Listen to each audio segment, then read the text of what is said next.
Hello, friends, and welcome back to the Snoozy Scientist, where we gently explore the mysteries of our world, one sleepy yawn at a time.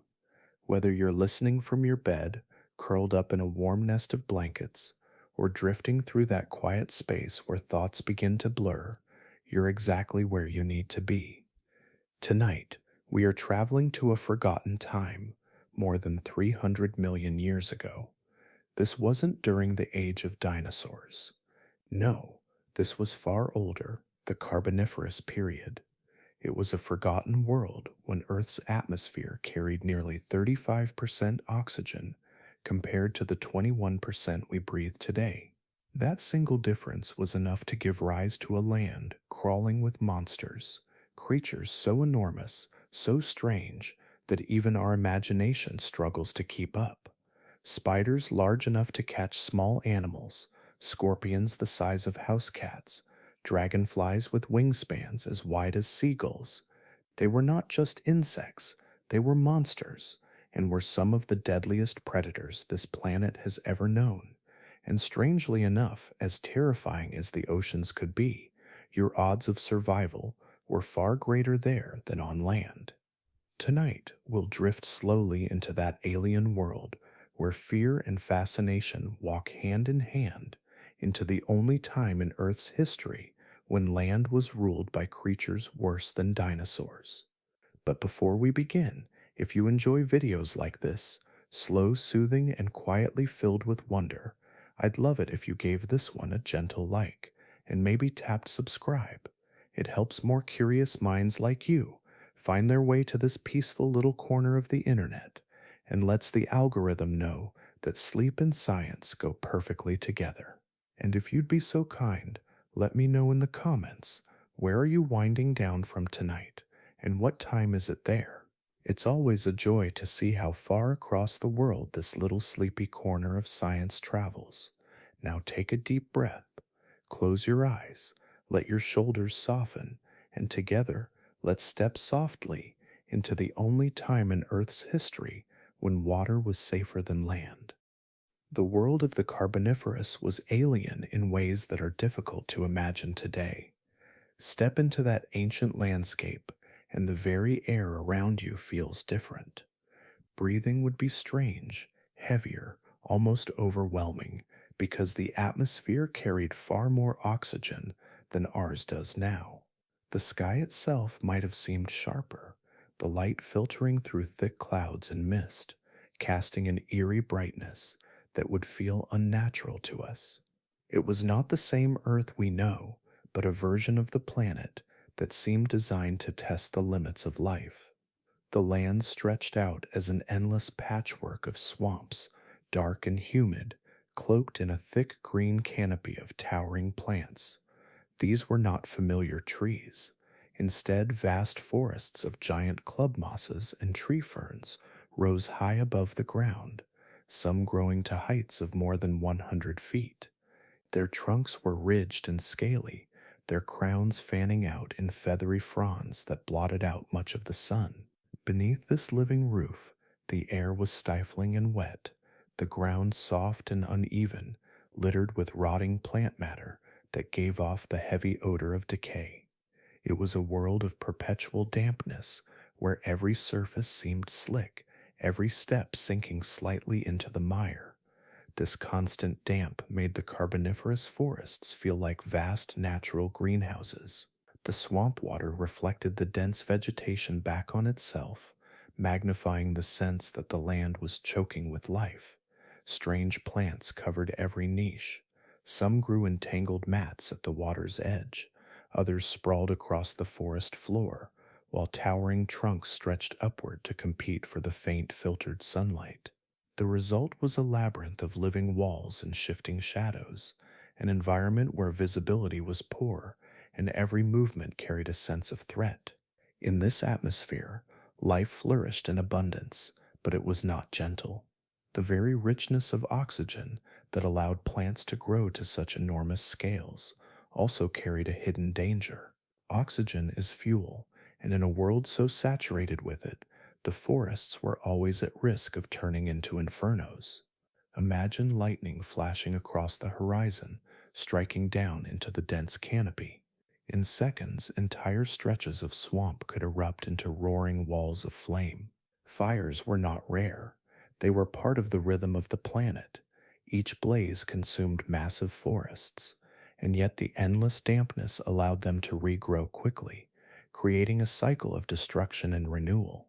For any creature living on land, this constant threat of sudden fire meant survival was never guaranteed.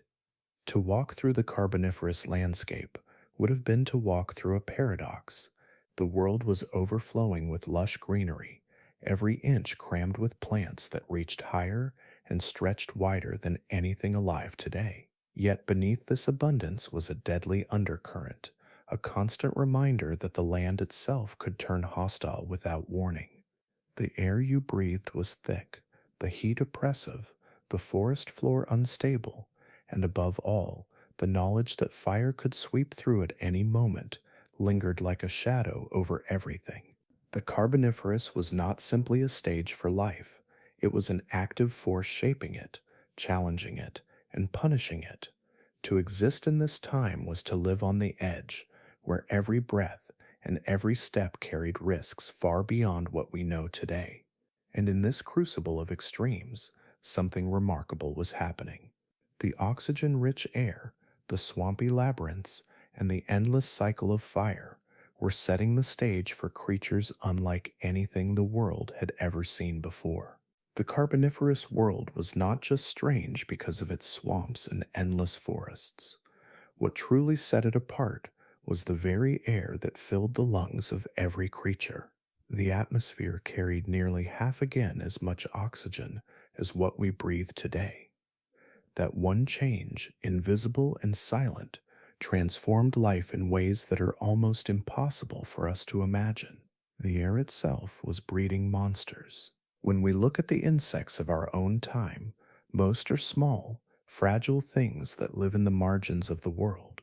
Ants march in lines along the soil, flies buzz briefly before fading away, and dragonflies skim quietly across ponds. But in the Carboniferous period, their ancestors were nothing like the modest creatures we see now. They grew to sizes that feel more like something from science fiction than natural history. This was not an accident. It was the direct consequence of how oxygen shapes biology. Unlike mammals, insects do not breathe through lungs.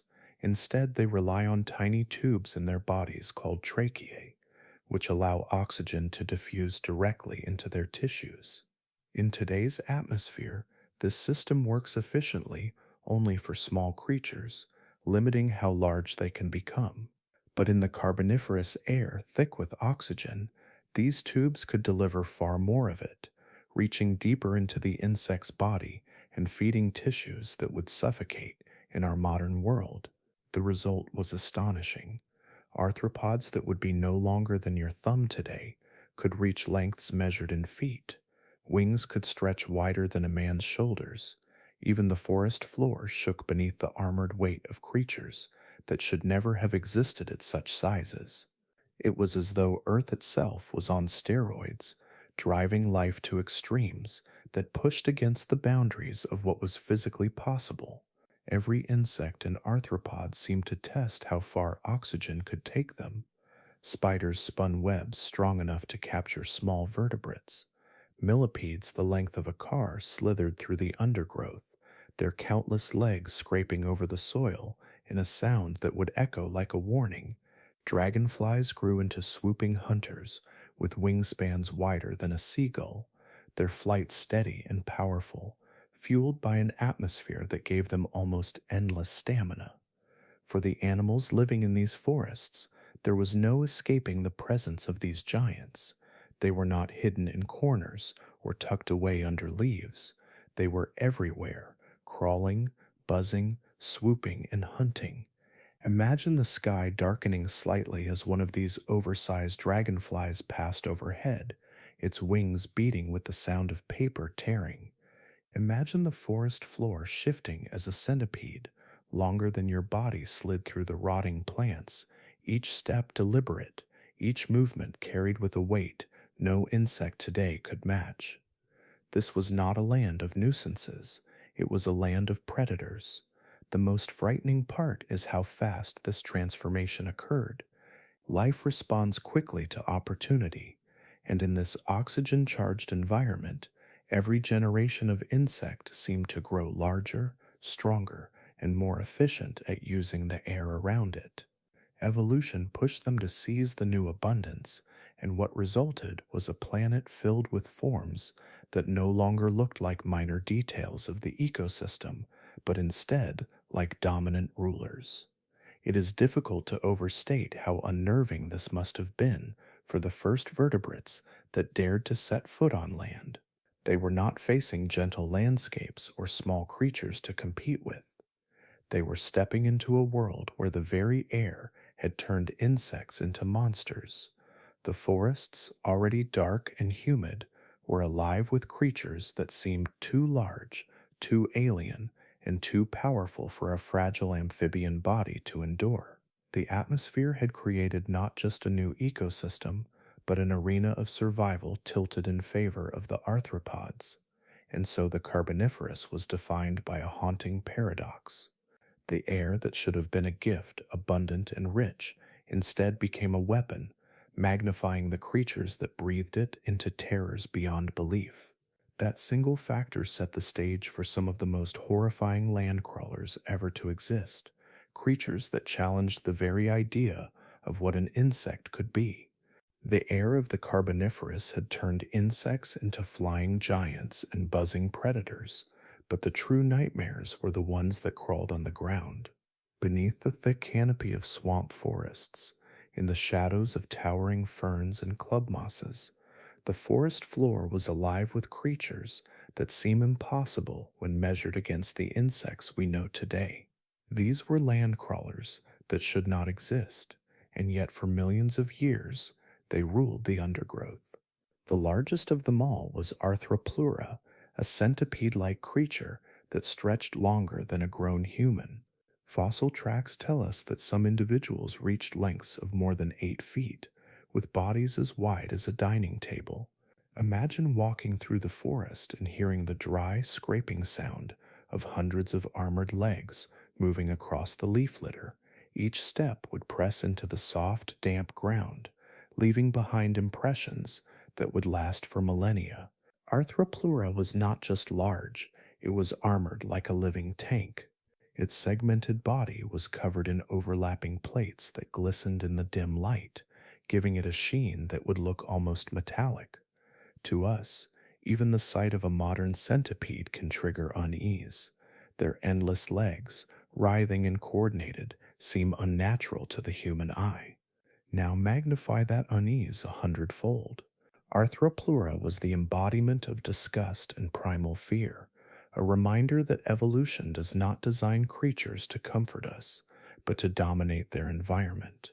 This massive arthropod likely fed on decaying plant matter, crawling through the undergrowth like a mobile log, but that fact does little to soften the horror of imagining such a being sliding past you in the half-light of the forest. And Arthroplura was not alone. Scorpions stalked the Carboniferous swamps as well, but these were not the small desert dwellers we know today. These were giants by comparison, some reaching the size of modern cats. Their pincers could snap down with alarming force, and their tails curved overhead like spears tipped with venom. They patrolled the damp forest floor, slipping into shadows and emerging without warning. For the first vertebrates struggling to survive on land, an encounter with such a scorpion could be fatal. Its sting, combined with sheer size and strength, made it one of the most feared hunters of its age. Picture yourself sitting quietly on the swamp's edge as the sun fades, the humid air growing thick with mist.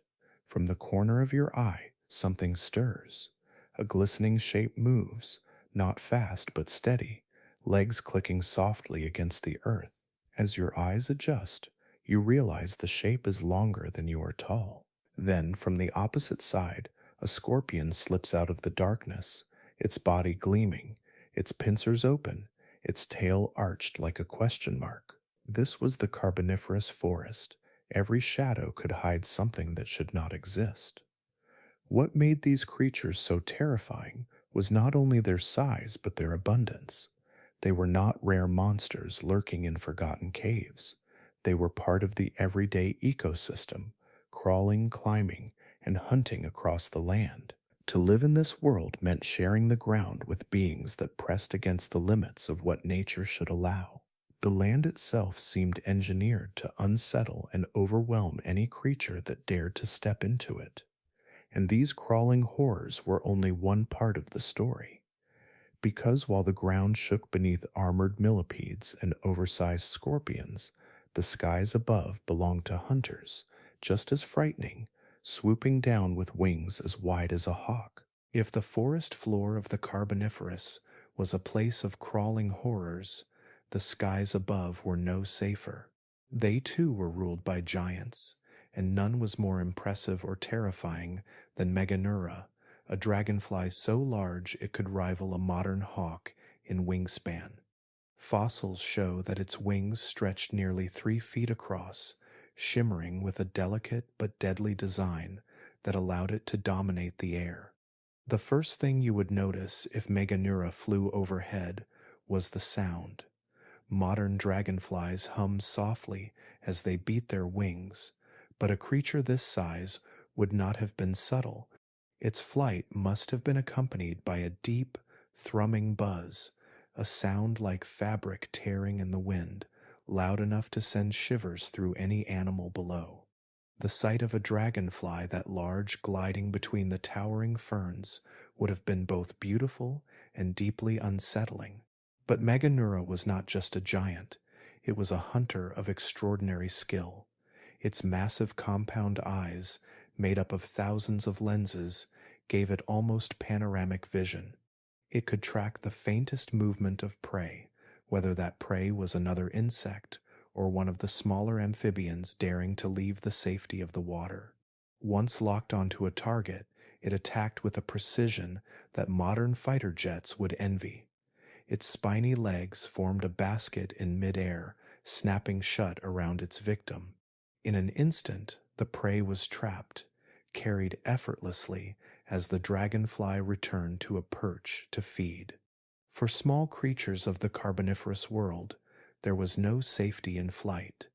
To rise above the swamp was to risk being spotted by Meganeura.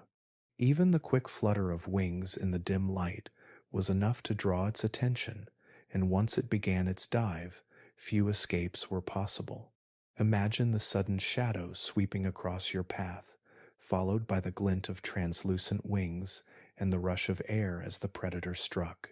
Survival depended not only on hiding, but on avoiding movement altogether. The dominance of Meganeura was made possible by the same atmospheric conditions that had allowed creatures like Arthropod and the giant scorpions to thrive. The thick oxygen-rich air gave these oversized dragonflies the energy to maintain powerful flight that would be impossible in today's thinner atmosphere. With each beat of their vast wings, they could maneuver swiftly, hovering in place or darting forward with startling bursts of speed. They were not clumsy giants. They were precise, agile hunters that had perfected the art of aerial pursuit. To us, dragonflies are often associated with ponds and calm summer days, their delicate forms admired as they skim across the surface of the water. But Meganeura was no gentle insect. It was a sky lord, a terror with wings, a predator that transformed the skies into a hunting ground. Every flicker of motion in the canopy or above the swamps carried the risk of being noticed by those enormous eyes, and once noticed, there was little hope of escape. And yet, as dreadful as the skies could be, they were not the worst part of the Carboniferous. Because while creatures like Meganeura ruled the air with precision and grace, it was the ground itself that held nightmares far more disturbing. And if you thought the skies were bad, the ground was worse. If the skies belonged to Meganeura, then the shadows of the Carboniferous swamps belonged to the spiders. The forest floor was a place of perpetual gloom, where light struggled to filter through the canopy of towering ferns and giant club mosses. It was here, in the damp silence beneath those living giants, that the most unsettling creatures spun their homes. Vast webs stretched across entire trees, shimmering faintly in the humid air, sticky threads strong enough to trap more than just insects. These spiders were not the small, harmless garden spiders we know today. They were predators large enough to ensnare small vertebrates that strayed too close. Their legs were long and jointed, tipped with sharp claws that helped them move effortlessly across their silk creations. In the dim light of the swamp, you might not even notice them until it was too late. The sight of a web spanning an entire tree trunk, threads glistening with droplets of moisture, would have been a common sight. And in the center of that web, motionless but waiting, sat a hunter with venom powerful enough to paralyze whatever it caught. The claustrophobia of this world would have been overwhelming. Imagine stepping carefully over the damp ground, only to feel the sudden tug of silk against your face or arms. A single strand could stretch across the narrow corridors between plants, invisible until it clung to your skin.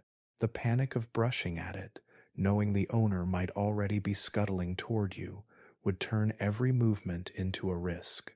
For the small amphibians beginning to explore land, these webs were deadly traps. A single mistake, one leap in the wrong direction, and they could find themselves wrapped in silk, their struggles growing weaker as venom spread through their bodies. Spiders were perfectly adapted to this dark, humid world.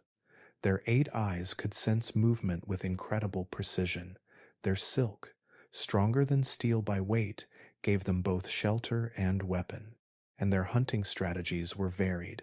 Some lurked in burrows just beneath the soil, leaping out when vibrations gave away passing prey. Others roamed freely, crawling across trunks and branches, their bodies blending seamlessly into the textured bark. Wherever you turned, the sense that something was watching, something was waiting, was inescapable. The forest floor of the Carboniferous was not just alive, it was oppressive. Every inch of it seemed occupied by crawling, creeping, or spinning life. The air was thick with the smell of rotting vegetation. The damp ground sucked at your feet. Overhead, silk glistened like 1,000 hidden tripwires. And somewhere in that gloom, a spider the size of a dinner plate might be clinging silently to a branch, waiting for the faint tremor of your step. Even today, humans carry an instinctive unease toward spiders. Their alien movements, their multiple eyes, their quiet patience, all unsettle us in ways we can hardly explain. That unease is amplified in this ancient world. The Carboniferous forests made those instincts more than a trick of the brain. They were survival alarms, honed against predators that truly deserved fear. And as terrifying as the spiders were, they were not the only menace lurking in the shadows. Because while these webs turn the forest into a labyrinth of traps, the greatest danger of the Carboniferous was not hidden at all. It was in plain sight, scuttling across the ground and climbing over every surface. They were not distant like the dinosaurs that would come much later. They were everywhere. When most people imagine prehistory, their minds leap immediately to the dinosaurs. Towering predators like Tyrannosaurus rex or packs of raptors are the creatures that dominate our fears. But in truth, those animals were distant. They lived millions of years after the Carboniferous, and for all their terror, they were not everywhere. Dinosaurs ruled particular ecosystems and hunted in specific ranges. They were predators you could avoid if you stayed away from their territory. The Carboniferous was different. The terror of this age was not confined to a single monster looming in the distance, but spread across the entire landscape. The arthropods of this time filled every niche, every shadow, every patch of forest floor. You could not take a single step without entering their world. Unlike dinosaurs, they were not creatures you spotted from afar. They were underfoot, overhead, and all around you. The sheer abundance of these animals made the land feel claustrophobic. Meganeura ruled the skies. Arthroplura crawled like living logs through the undergrowth. Scorpions, the size of cats, hunted through the shadows, and webs large enough to cover entire tree trunks waited silently for prey. Each environment was saturated with predators or scavengers that dwarfed anything similar in the modern world. To live during this time was to live surrounded, your senses always straining to detect the movements of creatures that outnumbered you and outmatched you. Dinosaurs may inspire awe today because of their size and strength, but their presence is something we can imagine at a safe distance. We think of them thundering across plains or roaring in the open. The Carboniferous does not offer that comfort. It was a world of intimacy with your fear. Predators were not miles away. They were inches away, beneath rotting leaves, clinging to trunks, or watching from webs strung across the dark canopy. Survival was not a matter of avoiding one colossal beast. It was a matter of avoiding countless smaller but equally deadly ones. Even the scale of daily life was warped by these creatures. To sit in the swamp forests was to hear a constant chorus of buzzing, clicking, and scuttling. Every sound carried the reminder that life was crawling all around you, unseen but present. Silence was not safety.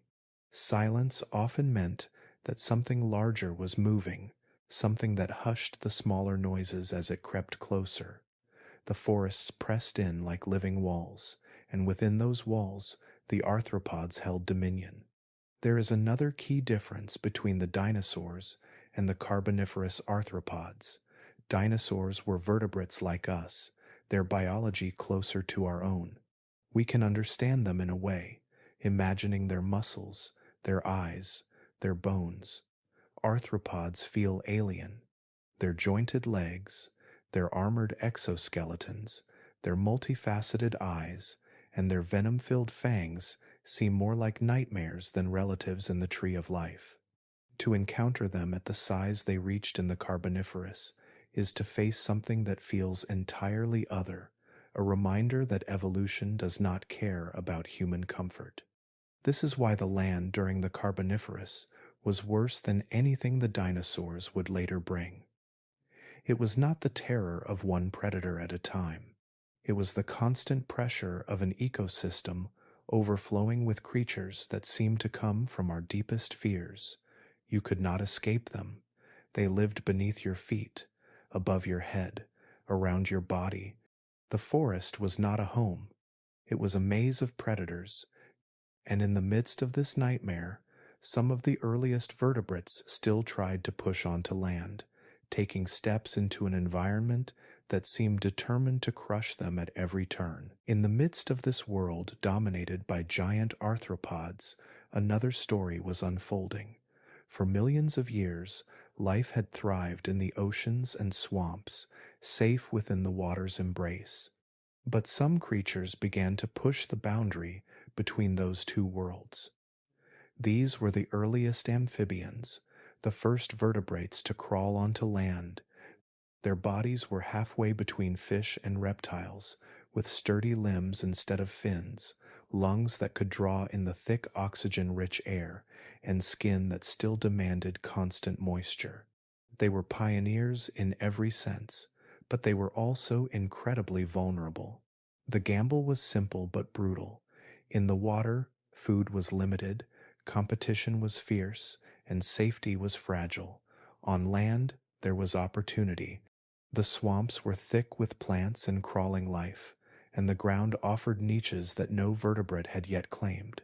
But to reach it meant leaving behind the relative safety of the water and stepping into a nightmare. Every inch of ground was already crowded with creatures that had been evolving for millions of years to dominate that space. Imagine one of these early amphibians pulling itself from the shallows. Its body, slick and heavy, drags forward on stumpy legs that were still learning the art of walking. Each step is awkward, clumsy, and noisy, sending vibrations through the soil. For a brief moment, it lifts its head into the humid air, tasting the strange new world with senses still attuned to water. Above, the canopy blocks most of the light, casting the ground in deep shadows. All around, unseen things stir. Every step was life or death. A wrong movement could send it stumbling into the path of a giant scorpion. A pause too long on the forest floor might give away its position to a spider waiting in its web. Even the simple act of breathing was dangerous. Amphibians needed to keep their skin moist, yet the air was thick and drying, threatening to sap away the water they carried from their swampy homes. They were explorers, yes, but explorers who lived in constant fear, and yet, despite the dangers, they continued. The lure of land was powerful. There were insects and smaller arthropods to feed on, plants that offered shelter, and an entire new environment that could be exploited by the bold. In those moments of stillness, when the forest quieted and no predator was near, an amphibian might stumble upon a patch of damp soil, a cluster of small prey, or a pocket of safety beneath a fallen trunk. These fleeting advantages were what kept them moving forward, generation after generation. What makes their story so haunting is that these creatures were never the dominant life forms of their time. They were fragile newcomers, soft-bodied and slow compared to the armored and agile arthropods around them. They were pioneers, but they were also prey. Each journey from water to land was a roll of the dice, a desperate attempt to carve out survival in a world that seemed hostile to their very existence. Their gamble, however, would not stop. More and more amphibians emerged from the swamps, each generation adapting slightly better, each one testing the limits of what was possible. Slowly, over countless years, their descendants would begin to claim a foothold, but in these early days, the gamble remained brutal and unforgiving, and while they struggled on the margins, dragging themselves step by step into hostile territory, the waters they left behind remained far safer. In the depths of the swamps and rivers, the monsters of the land could not reach them. The oceans, for all their dangers, became the only sanctuary compared to the living nightmare that crawled, skittered, and waited above. For the earliest amphibians, each step onto land was a gamble against death, but if they turned back and slipped beneath the surface, the world was very different. In the waters of the Carboniferous, life still held its dangers, yet compared to the horrors of the land it felt almost like refuge. The water became the only sanctuary. One of the most important reasons was that gigantism had limits underwater. The same oxygen-rich atmosphere that allowed dragonflies to swell to the size of hawks and centipedes to stretch longer than a person did not have the same effect beneath the surface. Water is dense, and for animals that rely on breathing through gills or primitive lungs, there was a natural ceiling to how large they could become in that environment.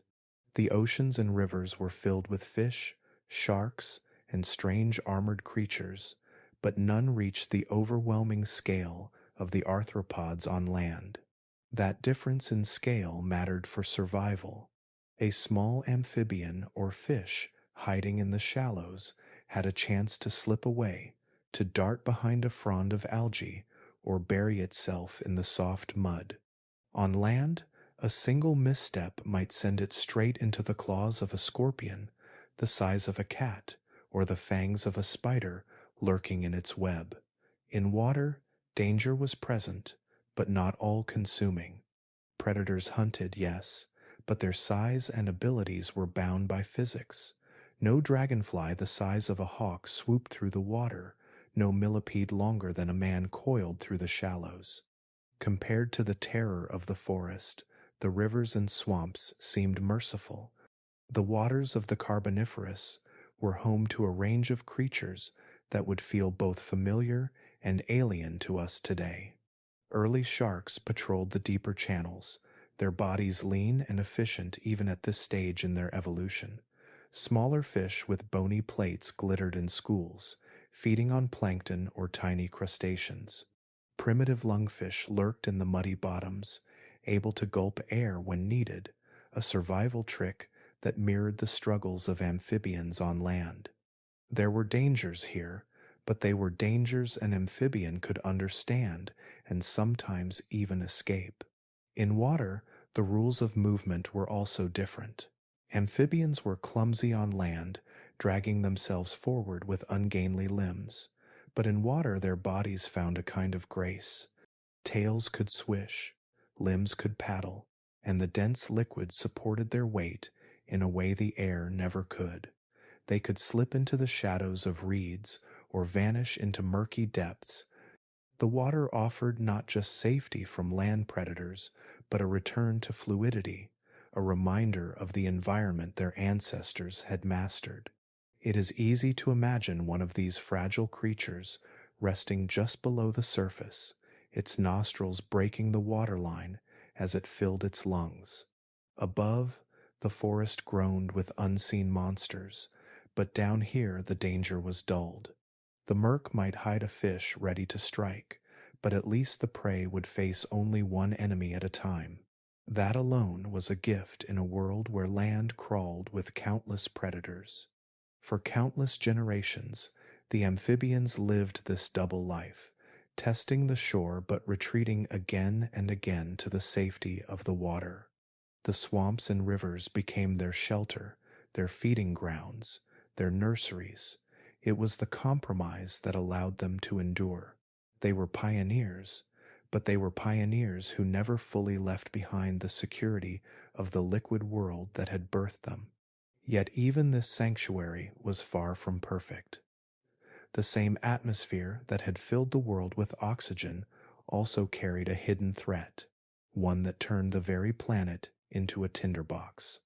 Because while the waters gave safety, the land itself burned. The Carboniferous world did not only threaten with its monsters, the very planet itself could turn against life in an instant. The oxygen-rich air that allowed dragonflies to grow to the size of hawks and centipedes to stretch longer than a human also created another danger.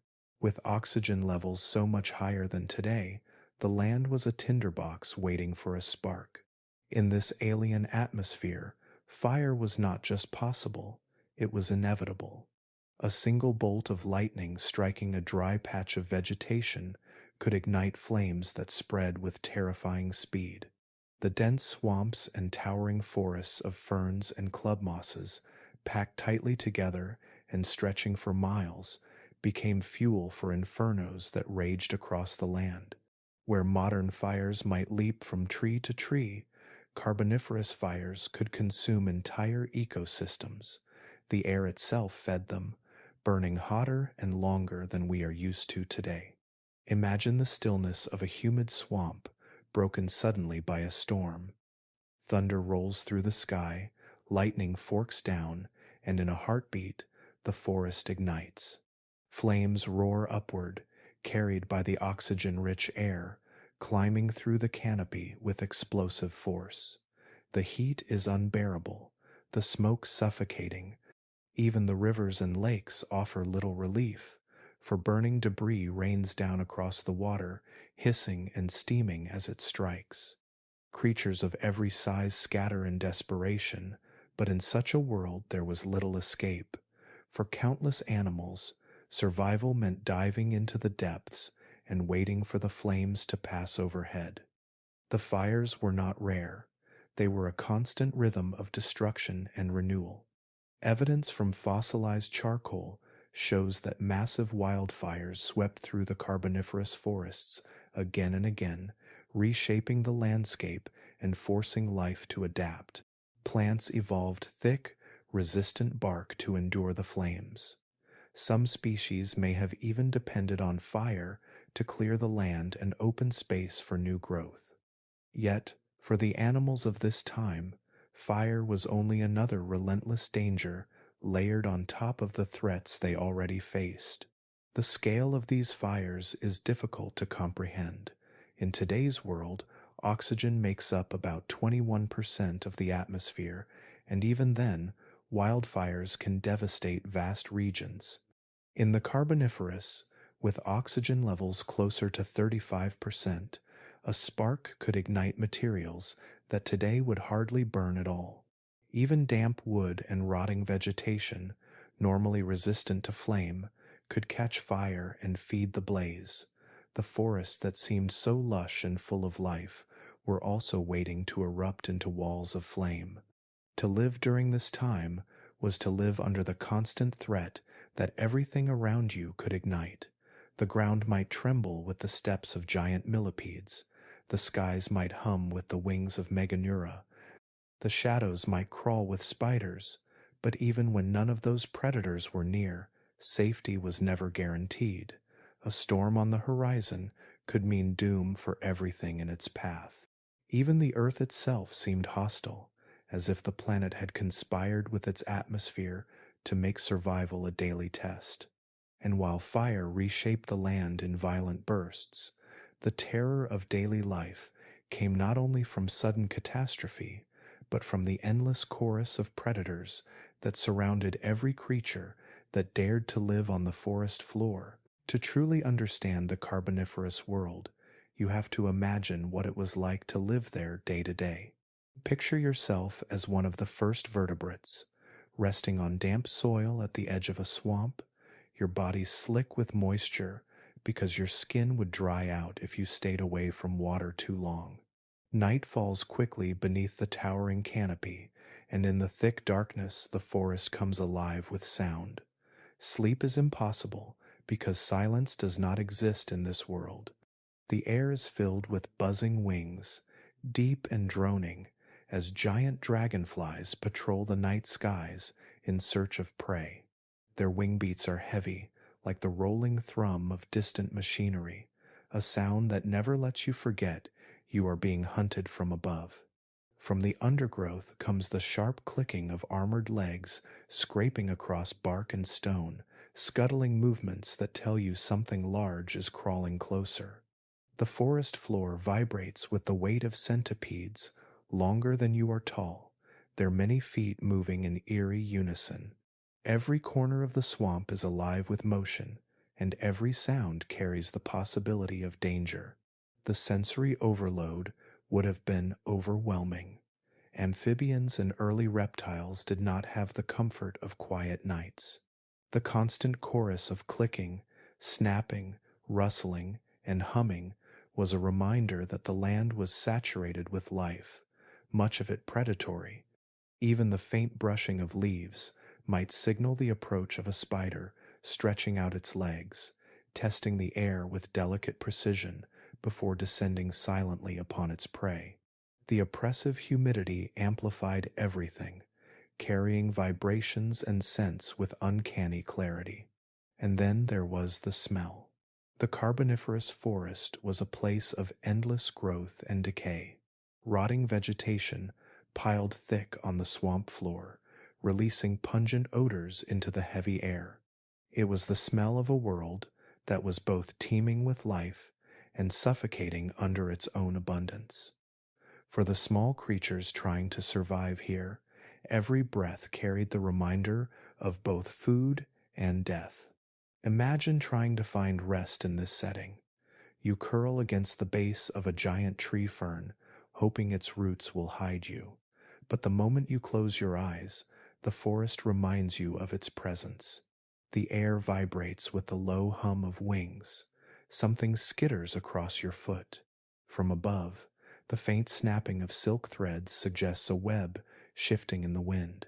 Sleep becomes a dangerous gamble because the moment you relax is the moment you stop noticing the sounds that warn you of approaching predators. The true horror was not just in the size of these creatures, but in their sheer numbers.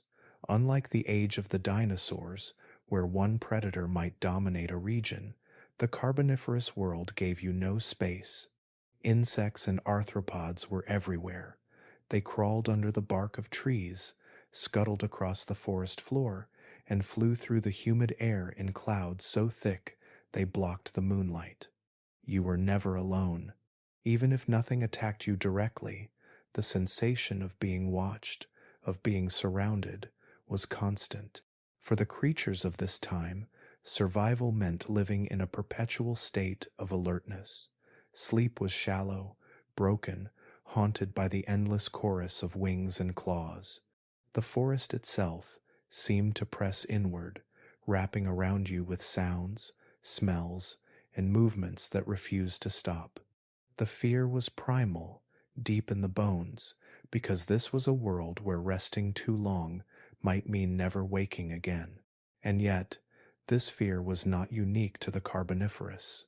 It left an imprint that carried forward through time, shaping instincts that still echo in us today. The unease we feel around certain creatures is more than chance. It is the memory of a world that demanded fear as the price of survival. Even though the Carboniferous world has been gone for hundreds of millions of years, its shadow still lingers inside us. You can feel it in the way your skin crawls when you see a spider skitter across the floor, or in the sudden jolt of fear when a beetle buzzes past your ear. These reactions are more than simple annoyances.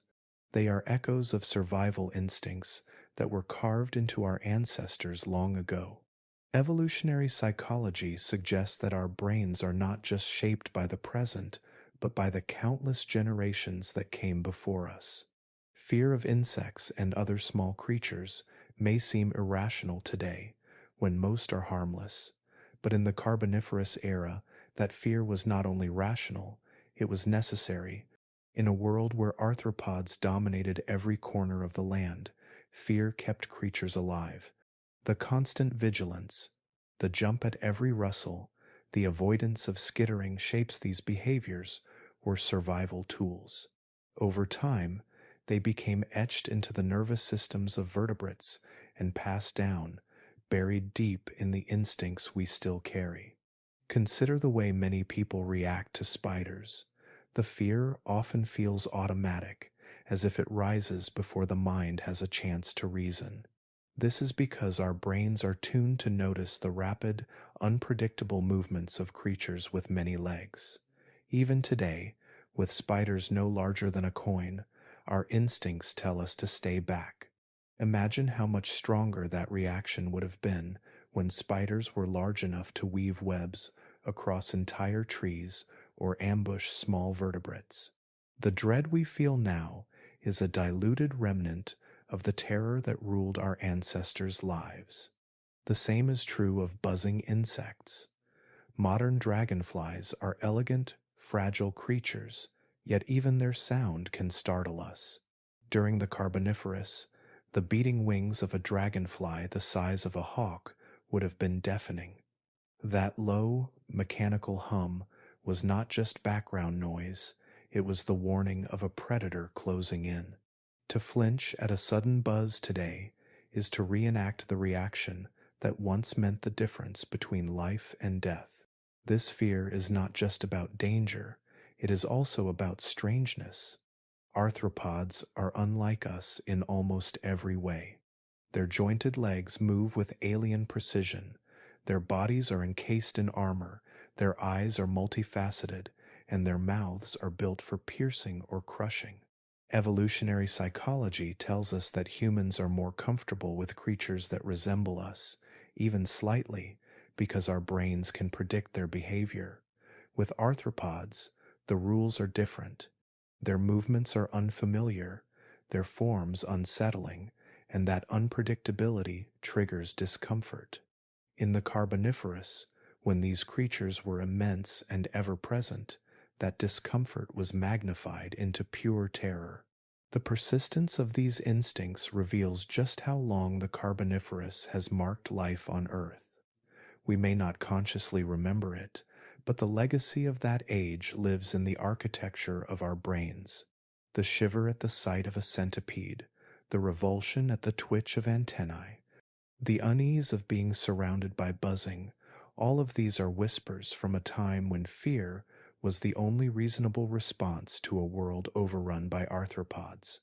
But it is important to understand that these creatures were not simply bugs in the way we think of them now.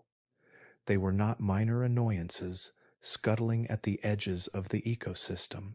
They were the rulers of the land, the hunters, the giants that preyed upon anything smaller than themselves. They were the apex predators of their time, and for millions of years they defined what it meant to be afraid. When we think of apex predators, our minds usually leap to dinosaurs, the giant theropods of the Mesozoic, like Tyrannosaurus rex, are often portrayed as the ultimate rulers of the land. But millions of years before dinosaurs appeared, the top of the food chain looked nothing like them. In the Carboniferous, it was not reptiles or mammals that held power, but insects and arthropods. They were the lions, tigers, and wolves of their age, dominating every corner of the landscape. To understand this, you have to set aside the modern idea of insects as small and fragile. The creatures of the Carboniferous were not tiny. They were enormous, powerful, and everywhere.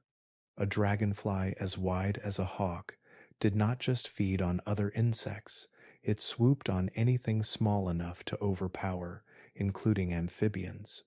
A centipede longer than a person was not a background scavenger, it was a moving wall of armor and legs, crushing whatever crossed its path. Spiders large enough to snare vertebrates in their webs were not the exception, they were part of the natural order. These were the hunters of the land, and everything else lived in their shadow. Unlike the dinosaurs, whose dominance was dramatic, but often confined to particular regions or niches, Carboniferous arthropods seemed to be everywhere.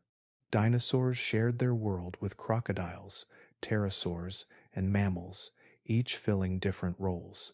But during the Carboniferous, the balance was skewed almost entirely toward the insects and their relatives. They were not just one kind of predator among many, they were the undisputed rulers of the food web. Their presence was constant, from the skies to the ground to the hidden layers of the forest floor. Think of it this way. In the Mesozoic, a small mammal or lizard might avoid being eaten by staying out of the path of large predators, finding safety in burrows or climbing trees. There were dangerous hunters, but they were spaced apart, giving smaller animals breathing room.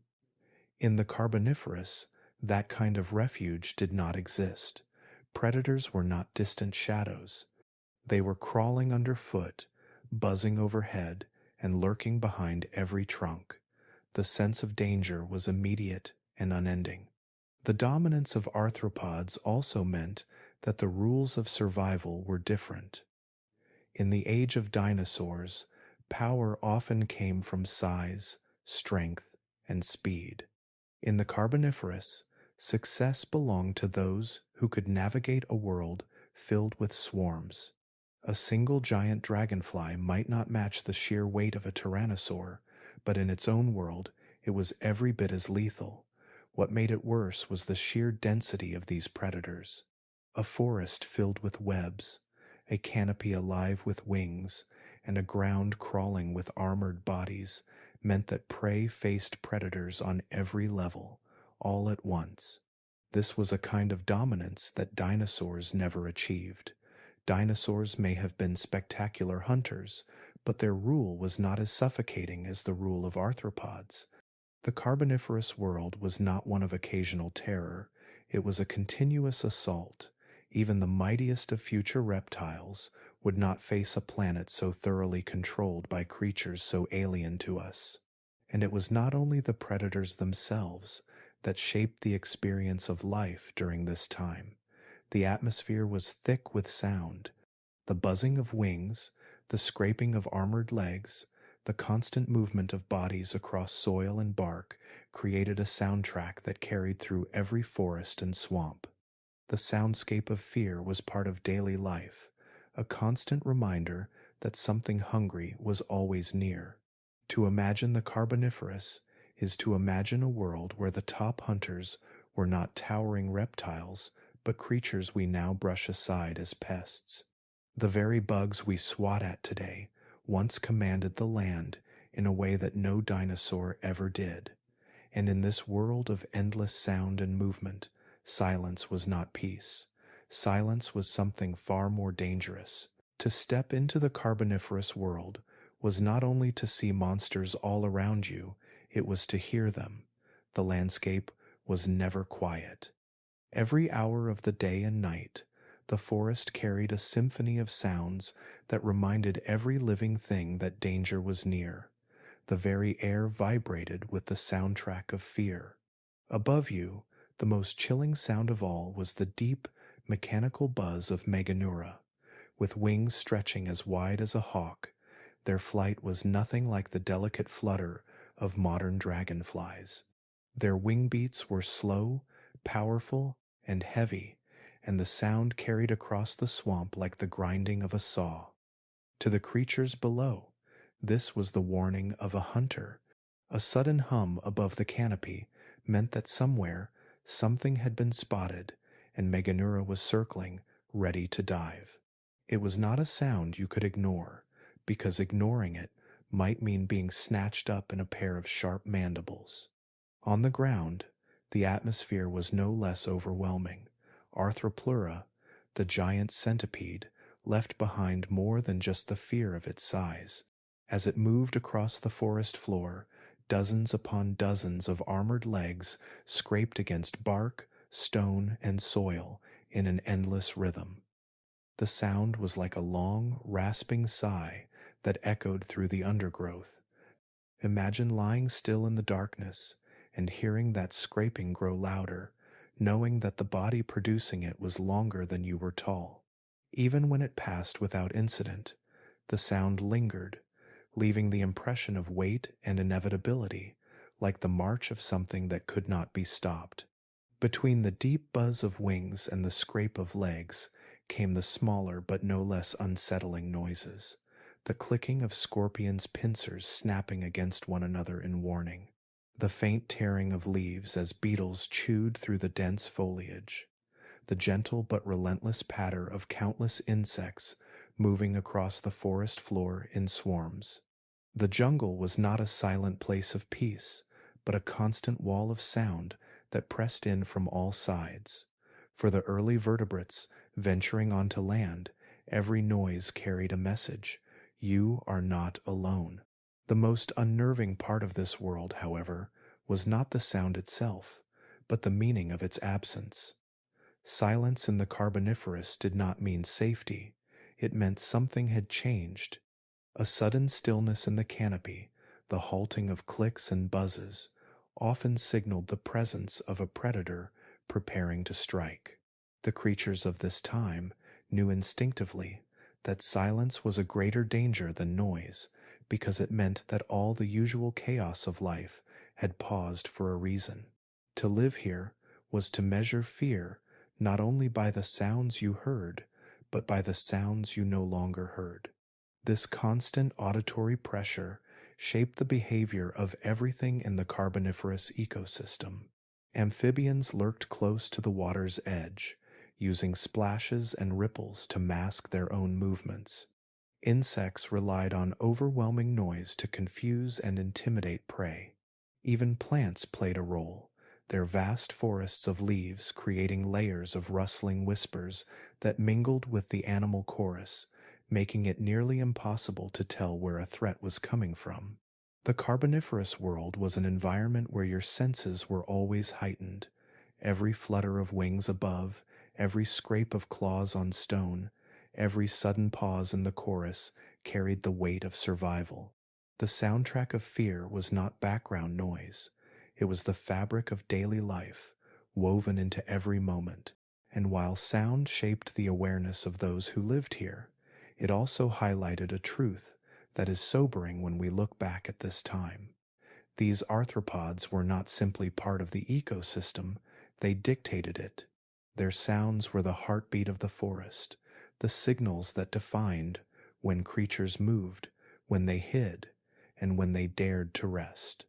It was a world where the predators were everywhere and their presence was impossible to ignore. It is tempting to imagine what it would be like if we could step into the Carboniferous world, to walk through its towering forests, to look up at dragonflies with wings as wide as a hawk, to see the great millipede Arthroplura sliding between the ferns. But the truth is simple and brutal. We would not survive. Not for a day, not even for an hour. The first problem would strike the moment you took a breath. Earth's atmosphere at that time held nearly 35% oxygen, far more than the 21% we breathe today. At first, you might imagine this as refreshing, as if every breath carried more energy. In reality, it would poison you. Breathing such a high concentration of oxygen for even a short period would flood your body with unstable molecules, damaging tissues and organs. Oxygen toxicity would strike quickly. Your lungs would begin to burn, your vision would blur, and your nervous system would spiral into seizures. The very air, so essential to life, would turn deadly inside your body. Even if you could withstand the atmosphere, the environment itself was hostile. The forests of the Carboniferous were humid, dark, and heavy with the smell of rotting vegetation. Heat clung to the body, and without the technology we depend on to cool ourselves, the sweltering conditions would overwhelm us. The ground beneath your feet would be unstable, often a layer of decomposing plant matter lying over waterlogged swamps. Every step would be treacherous. To move through this world would be to constantly sink, stumble, and struggle. And then there were the fires. With so much oxygen saturating the atmosphere, the planet itself was primed for combustion. A single lightning strike could transform a forest into an inferno. Fire would race through the canopy with terrifying speed, feeding on oxygen-rich air like a torch in a furnace. Imagine the terror of being surrounded by walls of flame with no way to escape, the crackling roar of burning vegetation echoing across miles. In such a world, fire was not rare. It was inevitable, a constant threat hanging over every living thing. But even if you somehow managed to avoid suffocation, exhaustion, and fire, there were the monsters. Everywhere you looked, predators waited. Arthroplura, with its many armored legs, could crush you beneath its weight. Giant scorpions, as large as cats, prowled the undergrowth with pincers snapping and tails ready to sting. Spiders spun webs across entire trees, strong enough to hold small vertebrates. Above, Meganeura patrolled the skies, swooping with hawk-like precision. To walk through this world as a human would be to place yourself in the center of a nightmare food chain. You would not be the predator, you would be the prey. And unlike our ancestors, who lived in a later, more balanced world, you would have no adaptations to help you. Your skin would not protect you from the humidity. Your reflexes would not match the speed of these supercharged creatures. Your body would not withstand the poisonous air or the constant threat of fire. It was a world designed for them, not for us. When we imagine standing in the Carboniferous, it is easy to picture ourselves exploring, studying, observing. But the reality is harsher. You would not be an explorer, you would be a victim. Every breath would bring you closer to collapse. Every sound would warn of an approaching predator. Every step would remind you that the very planet wanted you gone. We like to think of ourselves as adaptable, as capable of surviving anywhere on Earth, but in the Carboniferous, human adaptability would mean nothing. Our bodies would fail, our senses would betray us, and our ingenuity would not save us. In the end, we would not last an hour. Life in the Carboniferous was not a still picture. It was a battlefield in constant motion, and every creature was caught in a race to outmatch the others. This was an arms race written into the very bones, skins, and lungs of living things. No adaptation was ever enough. because each improvement in one species forced another to respond. The struggle never ended, it only escalated. For the first amphibians who dared to leave the safety of the water, survival depended on changing their very bodies. Their ancestors had thin, delicate skin that dried quickly when exposed to the air, but in the new world of swamps and forests, that weakness was a death sentence. To endure, they had to evolve tougher, more protective layers that held in precious moisture. Their lungs, too, had to transform. Gills had once drawn oxygen from water, but now they needed organs capable of pulling air from an atmosphere dense with oxygen, and at the same time resilient enough not to collapse under its richness. Every step onto land was risky, but each new generation carried improvements that gave them a slightly better chance. The insects and arthropods were not passive while this happened. They were adapting in their own ways, sharpening the tools that made them so dominant. Their claws grew stronger, able to pierce the thicker hides of the creatures that crept onto land. Their mandibles, already fierce, became more specialized, slicing, tearing, or crushing depending on the prey they hunted. Venom became another weapon, perfected by spiders and scorpions, a chemical edge that could immobilize even those who managed to escape their grasp. The Carboniferous was a world where chemistry itself became a form of warfare. This exchange between amphibians and arthropods was relentless. As amphibians grew larger and bolder, seeking new niches in the forests, the predators that hunted them kept pace. A giant dragonfly did not simply rely on its size, it relied on improved vision, faster reflexes, and deadlier attacks. An amphibian that lingered too long in the open became food in a matter of seconds. To counter this, amphibians learned stealth, developing body colors and patterns that blended with the damp, shadowed environment of the swamps. Some took to hiding in the mud, others in the tangle of roots, their survival hinging on not being seen at all. The arms race was not only between predator and prey, it extended into competition within species as well. Male amphibians with stronger lungs could call louder, attracting mates more effectively. Insects with sharper claws or faster flight had better chances to secure food and reproduce. Evolution was not slow in this environment. It pressed forward with intensity, each small advantage magnified by the danger of the world around it. Even plants were pulled into this struggle. Their towering forms provided the battlefield where so much of this drama unfolded. Some grew thicker bark to resist both fire and hungry jaws. Others developed spores and seeds that could spread quickly after destruction, ensuring survival in a world where firestorms and predators were constants. Every living thing was forced into the contest, each locked into a cycle where the only rule was to adapt or vanish. The Carboniferous arms race made the landscape feel alive in more than one way. The forest was not just filled with creatures, it was shaped by their constant struggle. Every echo of claws, every splash into the water, every quiet pause before an ambush was part of a greater contest that never paused. In that ceaseless game of survival, no creature could afford to fall behind, because to do so was to disappear forever. And out of this struggle, something new began to appear on the horizon. The first reptiles, small and unassuming at first, but carrying the seeds of a future that would change the balance of power once again. Out of the long struggle between amphibians and arthropods, a new kind of creature quietly began to emerge.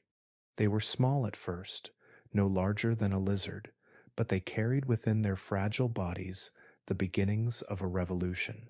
These were the earliest reptiles, and their arrival would slowly tilt the balance of power on land. The amphibians that had come before them were tied to the water. Their soft skin needed constant moisture, their eggs had to be laid in ponds or swamps, and even the strongest among them could not stray far from the safety of wet ground. Reptiles broke that chain. With tougher, scaly skin that locked in water, they could survive where the air was drier and the soil less forgiving. Instead of soft eggs that required a watery cradle, reptiles evolved the amniotic egg, a self-contained package that carried its own supply of food and protection. For the first time, life had created a way to fully escape the grip of the water and truly conquer the land. These first reptiles were not yet the mighty dinosaurs or crocodiles that would come millions of years later. They were small, swift, and cautious, but their advantages were enormous. Where amphibians had to cluster near the swamps, reptiles could venture farther, spreading into new environments that had been closed off to their ancestors. They could bask in the open sun without drying out. They could nest away from the constant threat of aquatic predators. They could breathe the heavy air of the Carboniferous world with lungs that were better suited for the task. For the giant insects and other arthropods, this was an unsettling development. Until then, they had dominated every corner of the land. Amphibians had been easy prey, their bodies soft and slow compared to the quick strikes of scorpions or the aerial ambushes of dragonflies. But reptiles were different. Their bodies were better armored.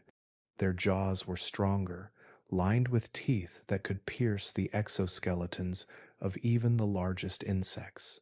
For the first time, arthropods began to face competitors that could fight back with equal ferocity. This shift did not happen overnight.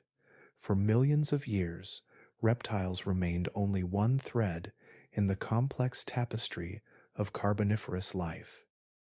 Plura still patrolled the forest floors, and Meganeura still hunted the skies. Yet the reptiles carried with them a potential that none of the others possessed. They were not just surviving, they were laying the foundation for a future where they would rule. The forests themselves played a role in this transition. The dense, swampy jungles offered cover and hunting grounds for these small reptiles, giving them the chance to expand quietly while the arthropods remained focused on their own dominance. Each passing generation honed their adaptations, making them stronger, faster, and more resilient. It was the beginning of a slow but unstoppable shift in the balance of power. Still, even with their growing strength, reptiles were not yet the rulers of this world. The Carboniferous was still a land of insects swollen to monstrous sizes, of endless swamps echoing with the sounds of wings and scraping claws. Reptiles had planted the seeds of their future, but they were still overshadowed by the giants of their age. And then the earth itself would intervene. The very atmosphere that had allowed this alien world to thrive began to change. Oxygen levels would drop, fires would rage, and the great forests that had given life to monsters would collapse. The Carboniferous world was heading toward disaster. The reptiles would endure and rise from the ashes, but not before the planet itself burned. For millions of years, the Carboniferous world seemed unstoppable. Towering forests stretched across continents, insects swelled to impossible sizes, and amphibians and reptiles carved out their fragile places among the giants. Yet even the strongest ages eventually fall, and the very forces that had created this strange world began to unravel it.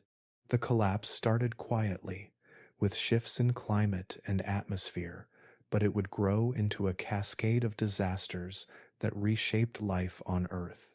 The atmosphere that had once been supercharged with oxygen began to change. For much of the Carboniferous, oxygen levels had been near 35%, fueling fires and feeding the growth of monstrous arthropods. But Earth is never still. The balance of gases in the atmosphere depends on the rise and fall of ecosystems, and the endless swamps of the Carboniferous had set the stage for their own undoing. As plant matter piled up and was buried in deep layers, carbon dioxide levels began to shift. Climate patterns altered, and the world entered a period of instability.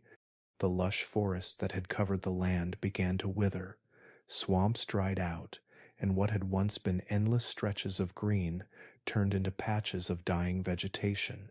As the great forests collapsed, the oxygen they had pumped into the atmosphere declined with them.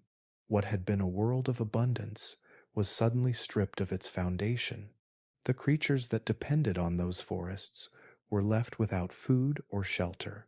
For the giants of the Carboniferous, this was a death sentence. Arthropods like Plura had thrived in oxygen-rich air. Their massive bodies relied on it, their very breathing limited by the way oxygen diffused through their tracheal tubes.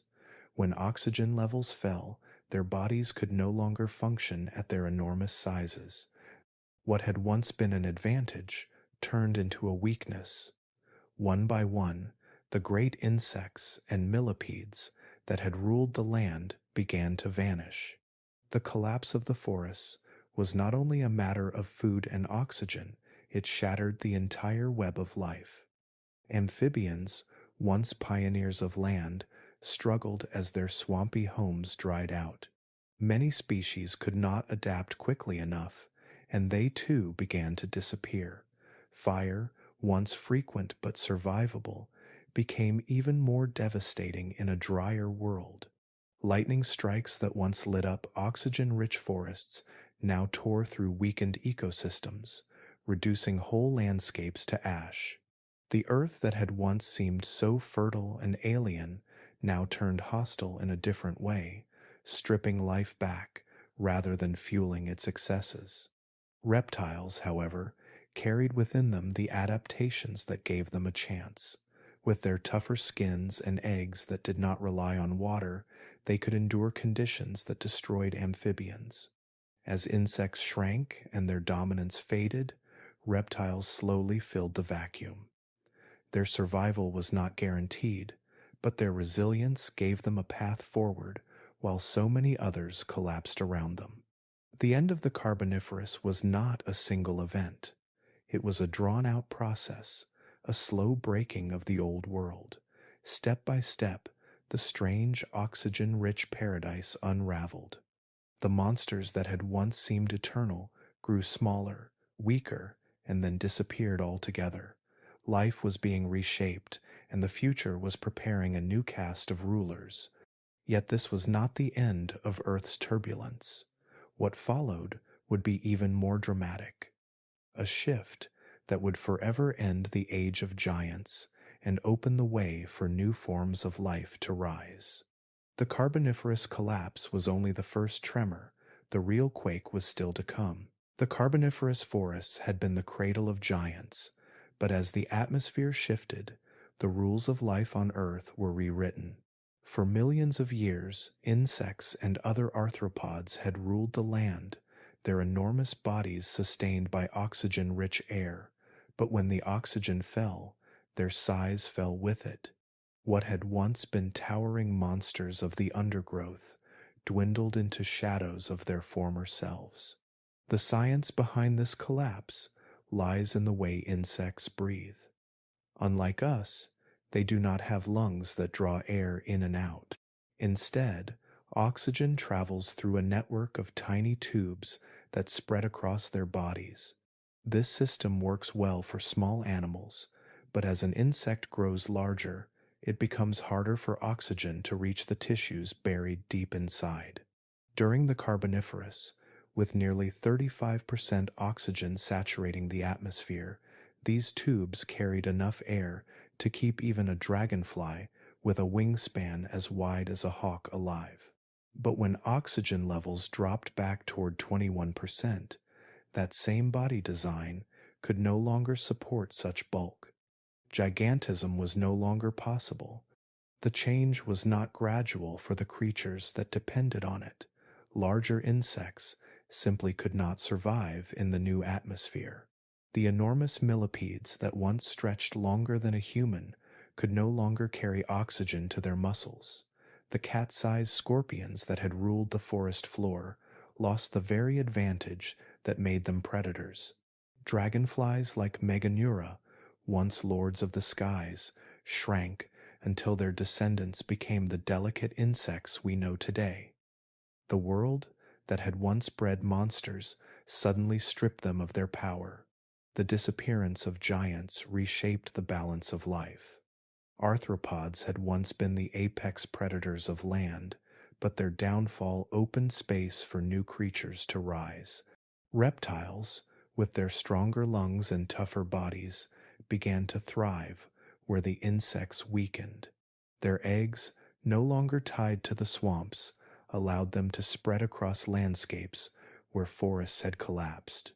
In time, these small reptiles would grow into the ancestors of creatures far larger and more fearsome than any insect. This shift paved the way for the age of dinosaurs. Without the dominance of massive arthropods, reptiles had the freedom to expand, diversify, and claim new roles in the food chain. Dinosaurs would not appear for many millions of years, but the stage was being set.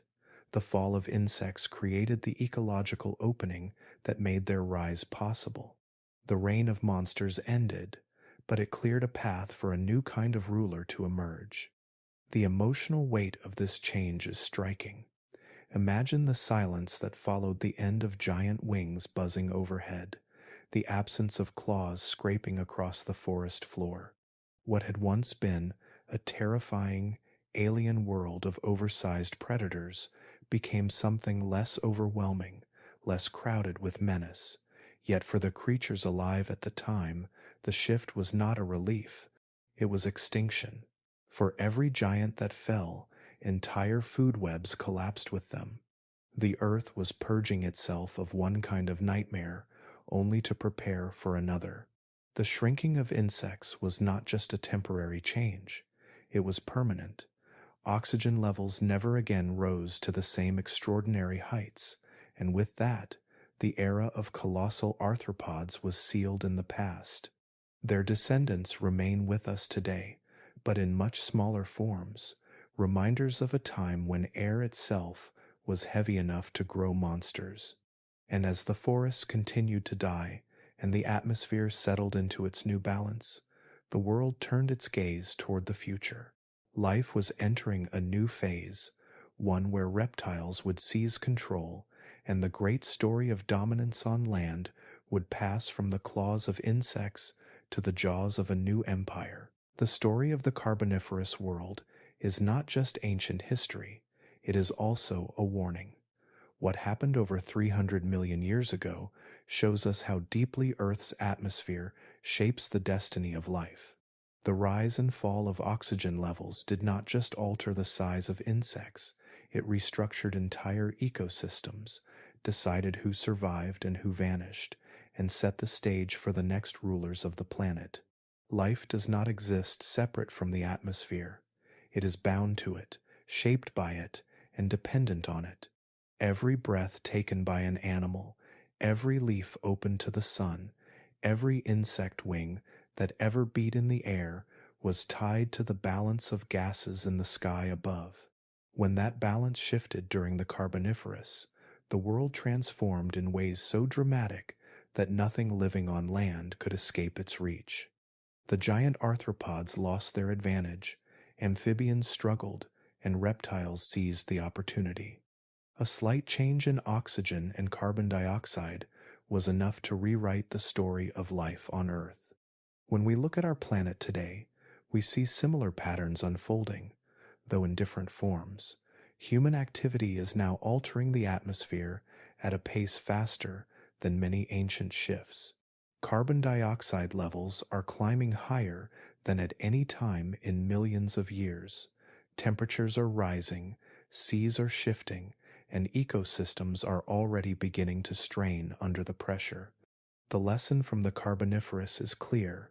The air we breathe is not just background to the story of life. It is one of the central characters, and when it changes, Every living thing is forced to adapt or to fall. The parallels are sobering.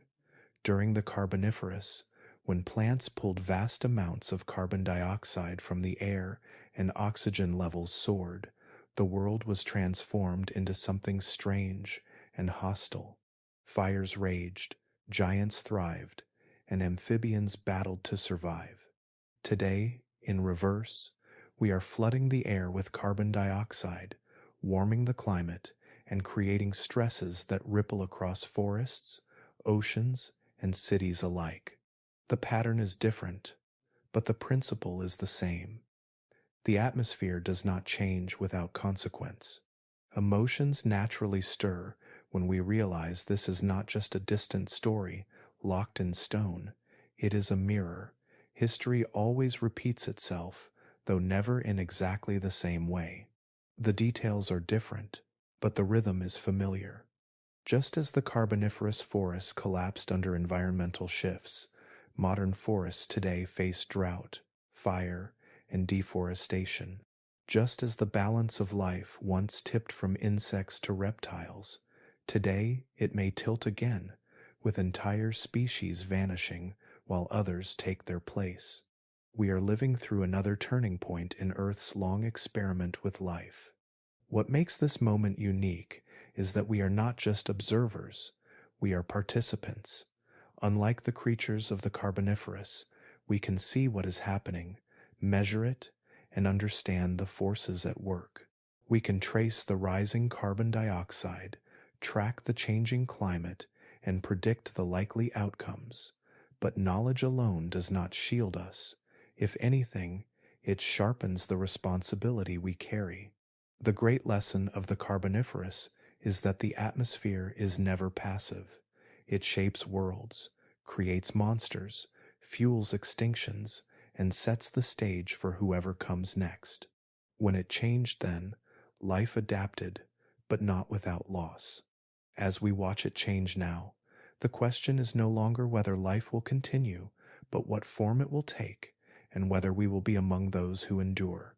And as Earth continues to evolve, the story leads us onward into the next chapters of its turbulent history, where survival and collapse dance together in endless cycles of creation and destruction. When we step back and look at the Carboniferous age as a whole, one truth stands out above all others. Land was not a place of safety, it was a nightmare. Every inch of the forest floor, every hollow in the swamp, every stretch of tangled roots and leaves was alive with creatures that pushed the boundaries of what life could be. Their bodies were powered by air thick with oxygen, their limbs sharpened by evolution into weapons, and their numbers so vast that escape was nearly impossible. To walk on land in that time was to place yourself in the middle of an endless hunt, where predators lurked not only ahead of you, but above, below, and all around. The sheer density of life on land amplified the danger. Insects and arthropods did not spread themselves thin. They multiplied until the ground seemed to move beneath their legs. Giant millipedes coiled through the underbrush. Scorpions the size of cats crouched between ferns, waiting. Towering spiders stretched webs from one tree to another, turning the forest into a labyrinth of traps. Above, dragonflies with wings wider than a hawk's patrolled the air. There was no silence here, only the clicking, the skittering, and the constant reminder that you were surrounded. Land was not just threatening, it was suffocating. Yet the oceans told a different story. Compared to the chaos on land, the waters offered something close to relief. Gigantism did not thrive in the same way underwater, because oxygen diffused differently through water than through air. The creatures of the seas were still dangerous, but they were not distorted into monstrous extremes. Fish patrolled the waters, some armored with scales thick as shields, others with sharp jaws, but none matched the overwhelming presence of the land arthropods. For early amphibians, water became a sanctuary. It was where they could hide from predators too large or too clumsy to follow them back into the shallows. It was where they could escape the fires that swept across the oxygen-rich forests. It was where life felt survivable. This inversion of safety is what makes the Carboniferous so remarkable. In nearly every other age of Earth's history, the oceans have carried the greater terror, from the armored predators of the Cambrian seas to the colossal reptiles of the Mesozoic. Water has often been the realm of the most formidable hunters. But during this one chapter of deep time, the balance reversed. It was the land that became unbearable. It was the ground beneath your feet that promised danger, not the waves lapping at the shore. For scientists, this central theme tells us something profound about the relationship between life and its environment. Safety is not fixed. It shifts depending on the forces that shape ecosystems. When the air was heavy with oxygen, land organisms expanded into forms that pushed the limits of survival. The oceans, shielded by their own chemical balances, remained stable. The result was a planet turned inside out, where refuge lay not in the forests or the skies, but in the waters. For us, looking back, the emotional weight of this truth is hard to ignore. The Carboniferous was the only time in Earth's history where the oceans were the safer bet. To survive, you would have chosen to dive beneath the surface, not climb onto dry ground. That reversal is more than a fact. It is a reminder of how strange and alien our own planet can be, and how the rules we take for granted today are not eternal. And as life continued to evolve, this balance would shift yet again. The oceans would one day give rise to their own monsters, and the land would see its forests fall and its rulers replaced. The story was far from over, and the stage was already being set for the next act in Earth's unfolding drama. When most people imagine terrifying creatures from Earth's past, their minds leap to dinosaurs, towering predators like Tyrannosaurus rex, with teeth like knives, or massive long-necked sauropods that shook the ground as they walked, dominate our cultural memory. Dinosaurs get the spotlight in films, books, and museums. They are the celebrities of prehistory.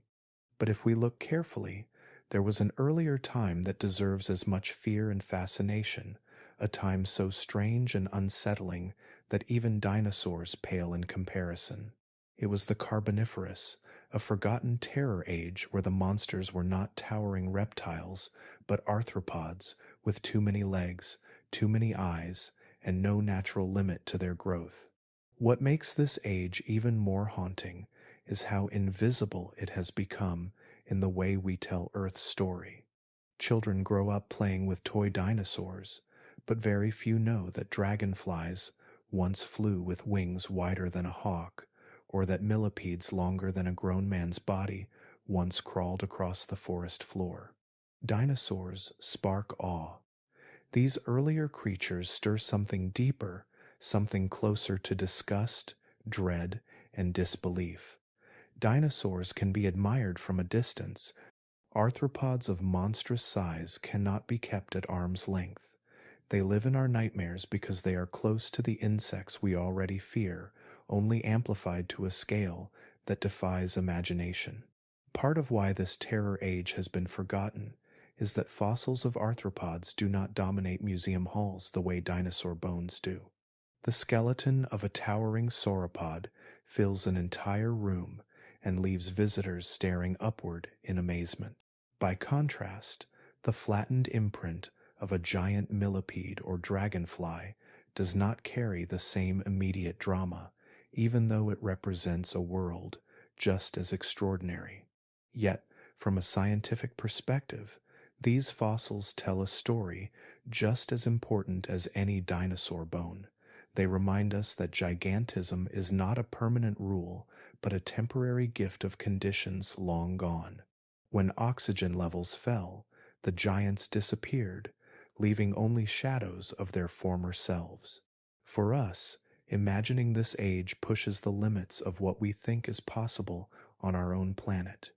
A forest filled with webs stretching across entire trees, dragonflies buzzing like power tools, and centipedes scraping through the underbrush like moving logs is almost unimaginable.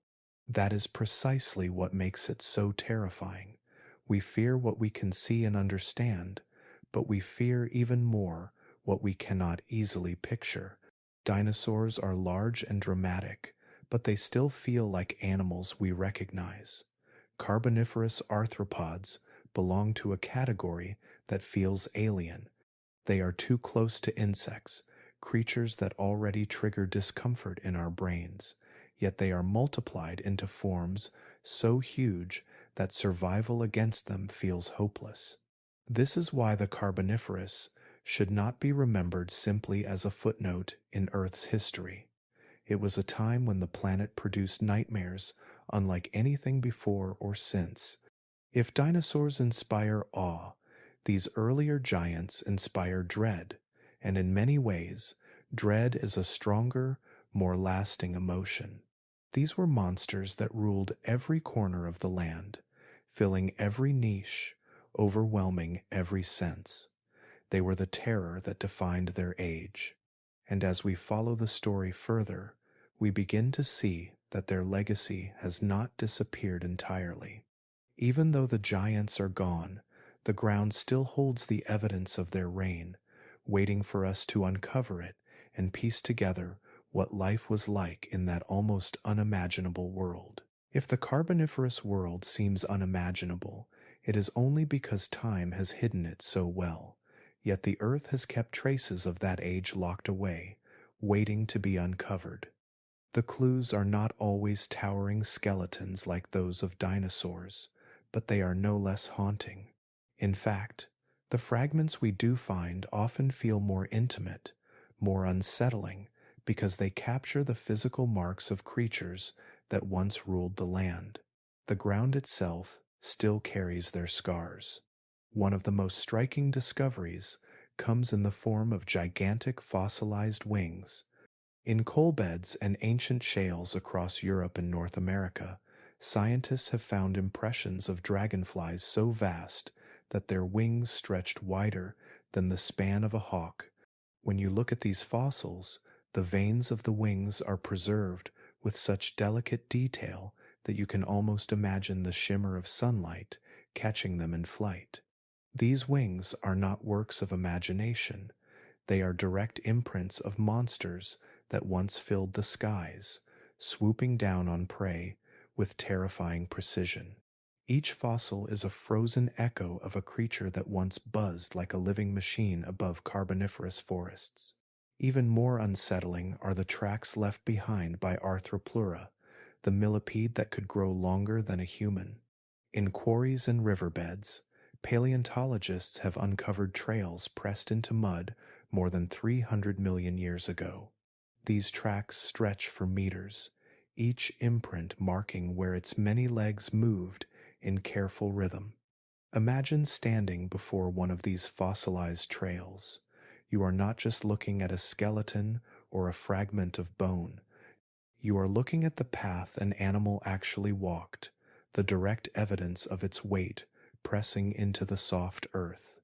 The scale of these tracks brings a wave of dread because they show not just that such a creature existed, but that it moved with confidence, dominating its environment. Coal mines have also provided a window into this forgotten world.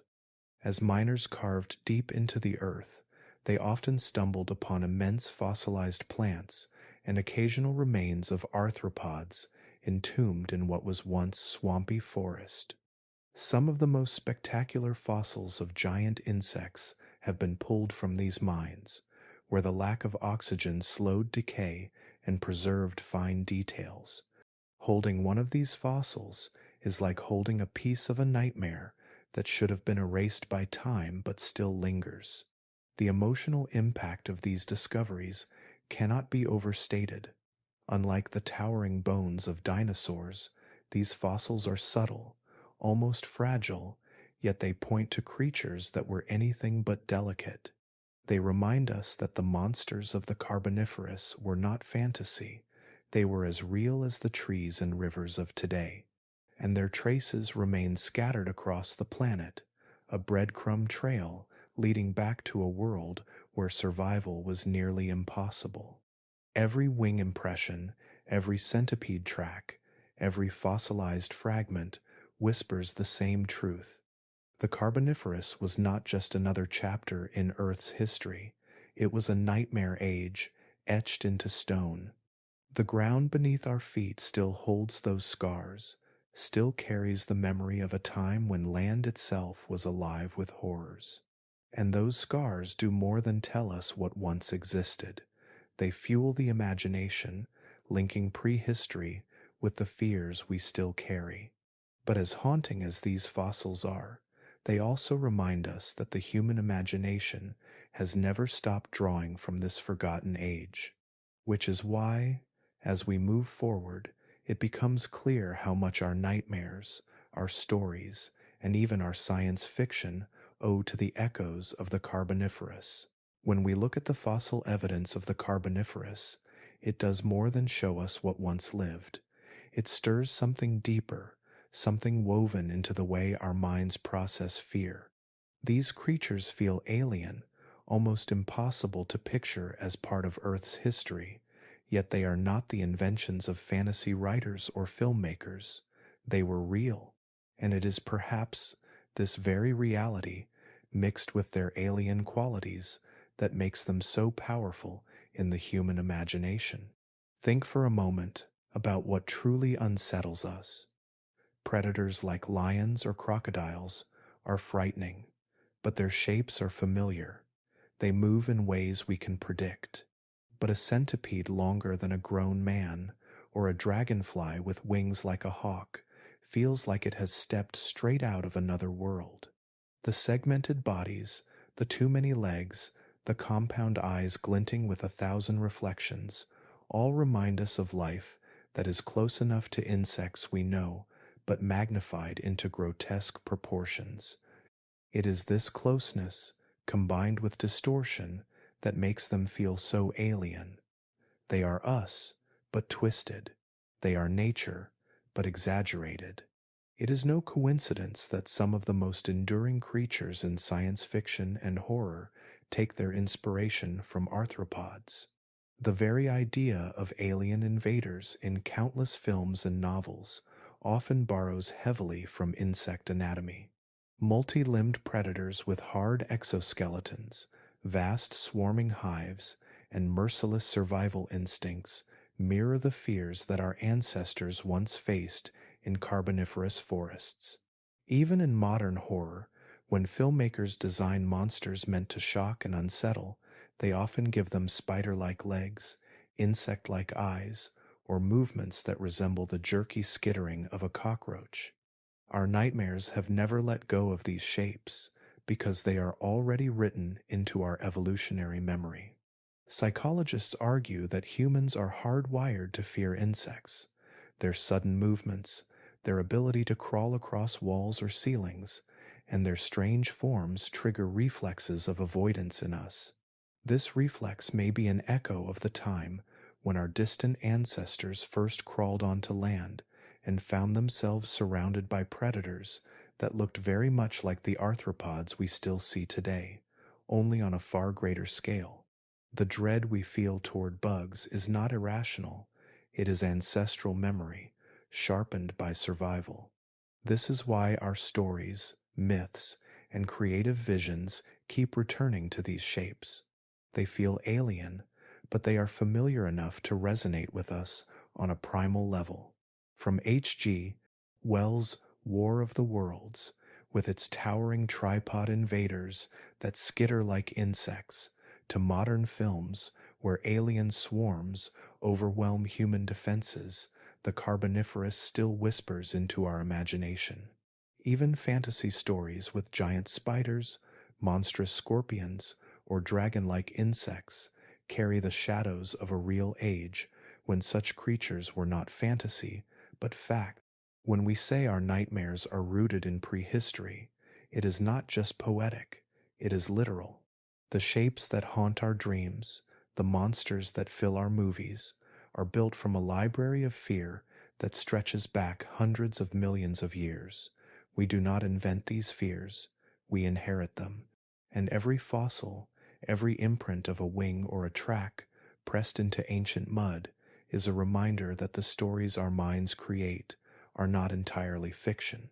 They are memories of an Earth that was stranger and more terrifying than anything we could design. And with that realization, the imagination does not rest. It begins to wonder, what if these creatures had never disappeared? What if the giants of the Carboniferous still walked among us today? Imagine stepping outside your front door and realizing the world is no longer built for you. The air feels heavy, thicker than what we are used to, rich with oxygen that fuels not just your lungs, but the creatures hiding in the shadows.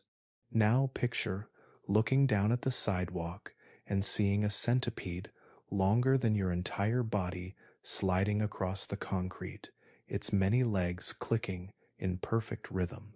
The ground feels alive, the walls feel alive, and suddenly the modern city around you no longer feels like a place for humans, it feels like a stage for monsters. If the giants of the Carboniferous returned today, our world would be utterly transformed. Skyscrapers and highways would still stand, but they would not belong to us anymore. Imagine dragonflies the size of hawks swooping between office towers, their wings catching the sunlight with flashes of metallic green and gold. They would hunt not small flies but birds, swooping with surgical precision and devouring prey midair. Parks and forests would become death traps, filled with webs stretched from tree to tree, woven by spiders large enough to catch small mammals or even a wandering child. A casual afternoon walk would be unthinkable because every path could lead into the waiting embrace of silk threads strong as steel. Our roads and homes would not provide safety. House cats and dogs would be at risk from predators scuttling across the floors. A scorpion the size of a house cat would no longer be a rare sight in a museum fossil. It would be a living neighbor, hiding under porches and waiting in basements, its tail arched high with venom powerful enough to bring down anything it stings.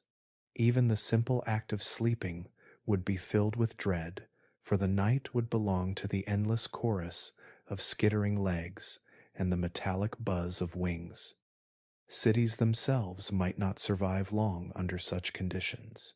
Insects and arthropods on this scale would compete with us for food and territory.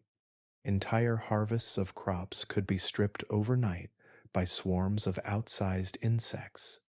Grain silos and food storage would be raided with ease.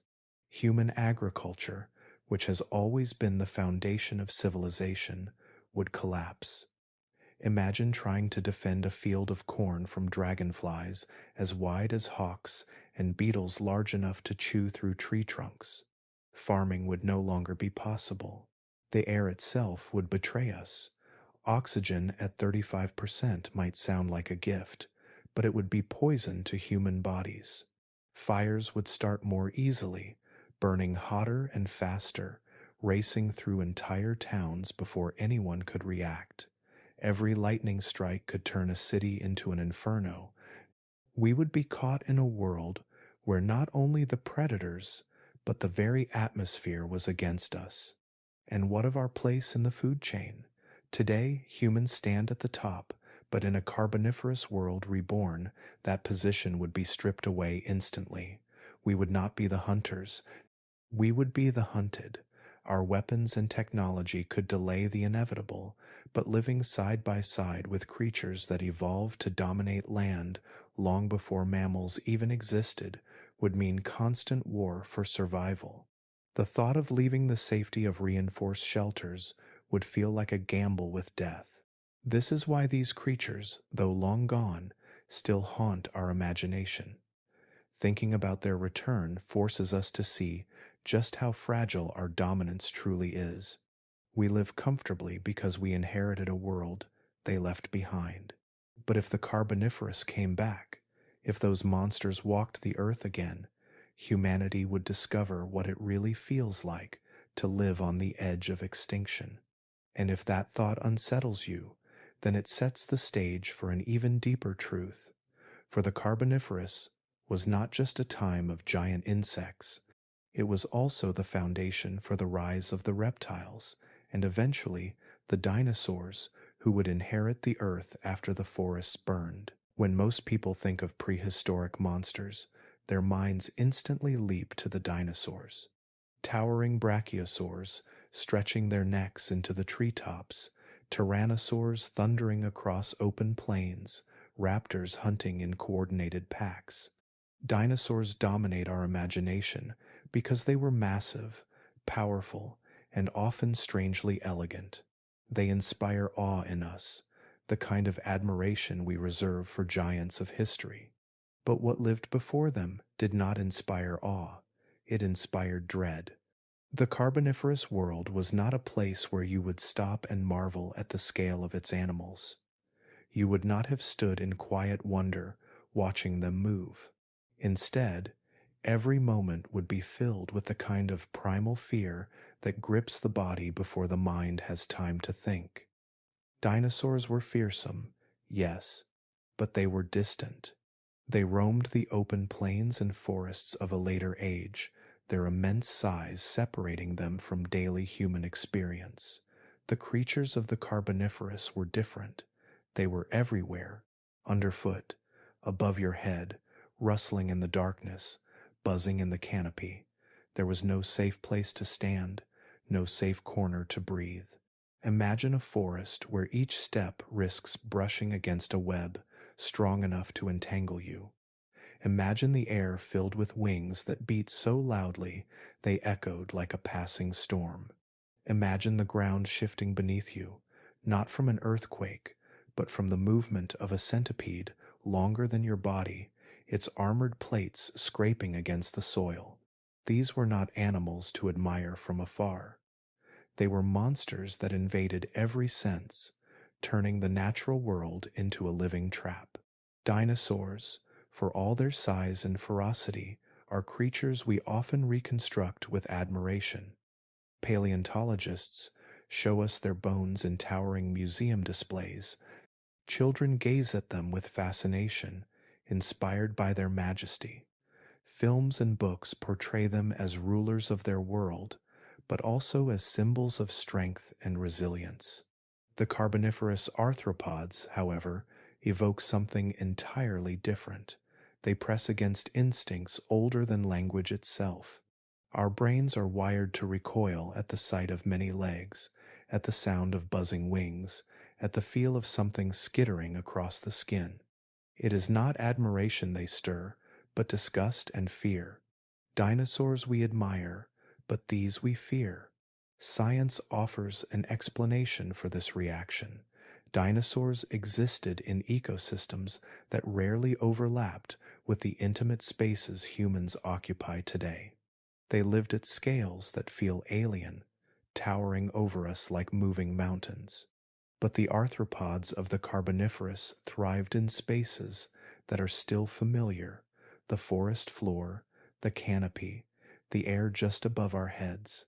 Their presence feels invasive because they lived in the cracks, the shadows, and the very soil beneath our feet. Unlike a tyrannosaur, which could be seen approaching from miles away, a Carboniferous predator could be within arm's reach before you ever noticed. Even their bodies carry the essence of horror. Dinosaurs had skeletons much like ours, vertebrae and limbs we can recognize as distant cousins. Arthropods are built on a plan that feels alien: hard exoskeletons instead of flesh, compound eyes instead of round pupils, claws and pincers instead of hands. Their anatomy is a reminder that life can evolve along paths completely foreign to our sense of what is familiar. To live in their world was to live surrounded by shapes and movements that triggered dread, not wonder. And yet, these creatures ruled with a kind of authority unmatched in later eras. They were not the supporting cast to larger vertebrates. They were the apex predators and dominant life forms, shaping ecosystems in ways dinosaurs never fully achieved. Their dominance was not spectacular in scale, but in ubiquity. They filled every niche and haunted every corner of the Carboniferous world. As the forests burned and oxygen levels fell, their reign came to an end, but their shadow lingers in us. It is why our nightmares still give us monsters with too many legs, too many eyes, and movements that are too fast to follow. It is why the buzz of a mosquito at night can feel more unsettling than the distant roar of a lion. The Carboniferous taught our ancestors fear, and that fear still lives within us. And this sets the stage for what came next, because when the giants of the Carboniferous fell, the world was reshaped once again, paving the way for new rulers. Some of their descendants still walk among us in smaller, diminished forms, but the throne they once held was left empty, waiting for the rise of the reptiles and eventually the dinosaurs who would inherit their place. The age of Carboniferous monsters eventually ended, but the story did not close completely. Some of their lineages endured, shrinking down as oxygen levels fell and ecosystems shifted, surviving in forms far smaller and less threatening than their ancient ancestors. Yet, when we look closely, we can still see them. Shadows of giants still walk among us. Take the dragonfly. Today it is delicate, fragile, and often admired for its shimmering wings as it darts over ponds and meadows. Its body is small enough to rest gently on a fingertip, but this is only a remnant of what once ruled the skies. Its ancestor, Meganeura, was a predator with wings as wide as a hawk's, swooping with surgical precision. The modern dragonfly is like a whisper compared to the roar of its past. And yet, if you watch the way it hunts, the lineage is unmistakable. Dragonflies are still among the most efficient aerial hunters on Earth, catching prey mid-air with almost perfect accuracy. Every time one hovers over water, beating its wings in rapid pulses, it carries with it the memory of skies once darkened by predators large enough to cast shadows over entire forests. Centipedes, too, are survivors. Today they hide in leaf litter, under logs, or in the cracks of houses. They are small compared to their ancient kin, but their bodies still echo the design that once allowed Arthropod to stretch longer than a human being. Modern centipedes retain the segmented armor, the many legs working in eerie coordination, and the venomous fangs at their head. They remind us that the lineage of creatures that once dominated entire landscapes has not vanished. Instead, it has retreated into smaller, quieter forms. When you see a centipede skitter across the floor, it is not just an insect intruding into your home. It is the living echo of a creature that once carved tracks through Carboniferous mud, leaving trails meters long in its path. Scorpions, with their raised tails and grasping claws, are perhaps the most haunting reminders of this lost age. Today, they survive in deserts and forests around the world, their bodies adapted to modern ecosystems, their size rarely larger than a human hand. But their ancestors grew as large as house cats, patrolling the swamps of the Carboniferous like armored hunters. The modern scorpion still glows under ultraviolet light, a strange reminder of how alien their biology remains, and still strikes fear in people who encounter them. To hold a scorpion fossil from 300 million years ago is to see almost the same creature, just magnified into nightmare proportions. The lineage has remained, its design so effective that it needed little change to endure. These survivors may be diminished in size, but they are powerful symbols of endurance. They adapted when giants around them fell. They carried their blueprints forward through mass extinctions, through changing climates, through the fall of forests, and the rise of reptiles and dinosaurs. Their survival is not just a curiosity, it is a reminder of how resilient life can be, clinging to the edges of possibility and reshaping itself to fit new worlds. The presence of these creatures in our modern lives also explains why they still stir such unease.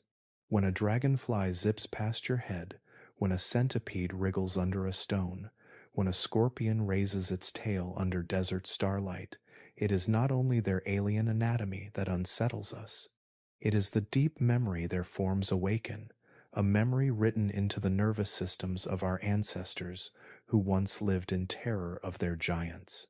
These shadows of the Carboniferous still surround us, moving quietly in the background of daily life. And while they may no longer dominate the earth, they serve as constant reminders that the age of monsters never truly ended. It only changed shape, setting the stage for the rise of new rulers who would inherit the planet once the arthropods' dominance had faded away. The fall of the Carboniferous giants left behind more than silence. It carved the path for what was to come next. The forests that once choked the swamps with endless green began to wither as oxygen levels declined, and with their collapse came the end of the arthropod titans. But out of that devastation, new opportunities opened, and those who survived inherited a world reshaped by fire, famine, and falling giants. The stage was being prepared for the rise of a very different kind of ruler. Without the collapse of the Carboniferous, the age of dinosaurs may never have happened. The disappearance of the colossal centipedes, scorpions, and dragonflies left entire ecosystems without their dominant predators. For millions of years, these creatures had controlled the balance of life on land, filling nearly every niche, hunting relentlessly, and leaving little space for vertebrates to expand. When oxygen levels plummeted and their dominance cracked, it was as though the world itself had reset the rules. The removal of these giant arthropods did not just free up physical space in the forests and swamps, it freed up ecological space. Small reptiles, which had already begun to emerge during the late Carboniferous, suddenly found fewer threats above them. They were not competing with dragonflies that could pluck them from the air, or with centipedes longer than their bodies that could snatch them from the ground. With the collapse of the old order, these reptiles could climb, burrow, and spread. Their eggs, encased in protective shells, gave them an incredible advantage in a world that had once been hostile to fragile life. Where amphibians were chained to water for reproduction, reptiles could lay eggs safely on land, far from drying pools or lurking predators. In this way, the fall of the arthropod giants became the stepping stone for reptiles to flourish. It was as if the earth had cleared its stage, removing the terrifying cast of armored crawlers and winged hunters, and allowed a new drama to unfold. Those early reptiles, small and unremarkable compared to what would follow, would become the ancestors of dinosaurs. The towering sauropods, the armored stegosaurs, and the ferocious tyrannosaurs were not born out of nothing. They rose from the ashes of a world that had collapsed, inheriting the freedom left behind by creatures whose reign had finally ended. Emotionally, this story feels like a chain reaction. The Carboniferous apocalypse was not the end of life, but its transformation. Dinosaurs were not the original rulers of Earth, but the aftershock of an earlier disaster. Their magnificence was made possible because another set of monsters had already fallen.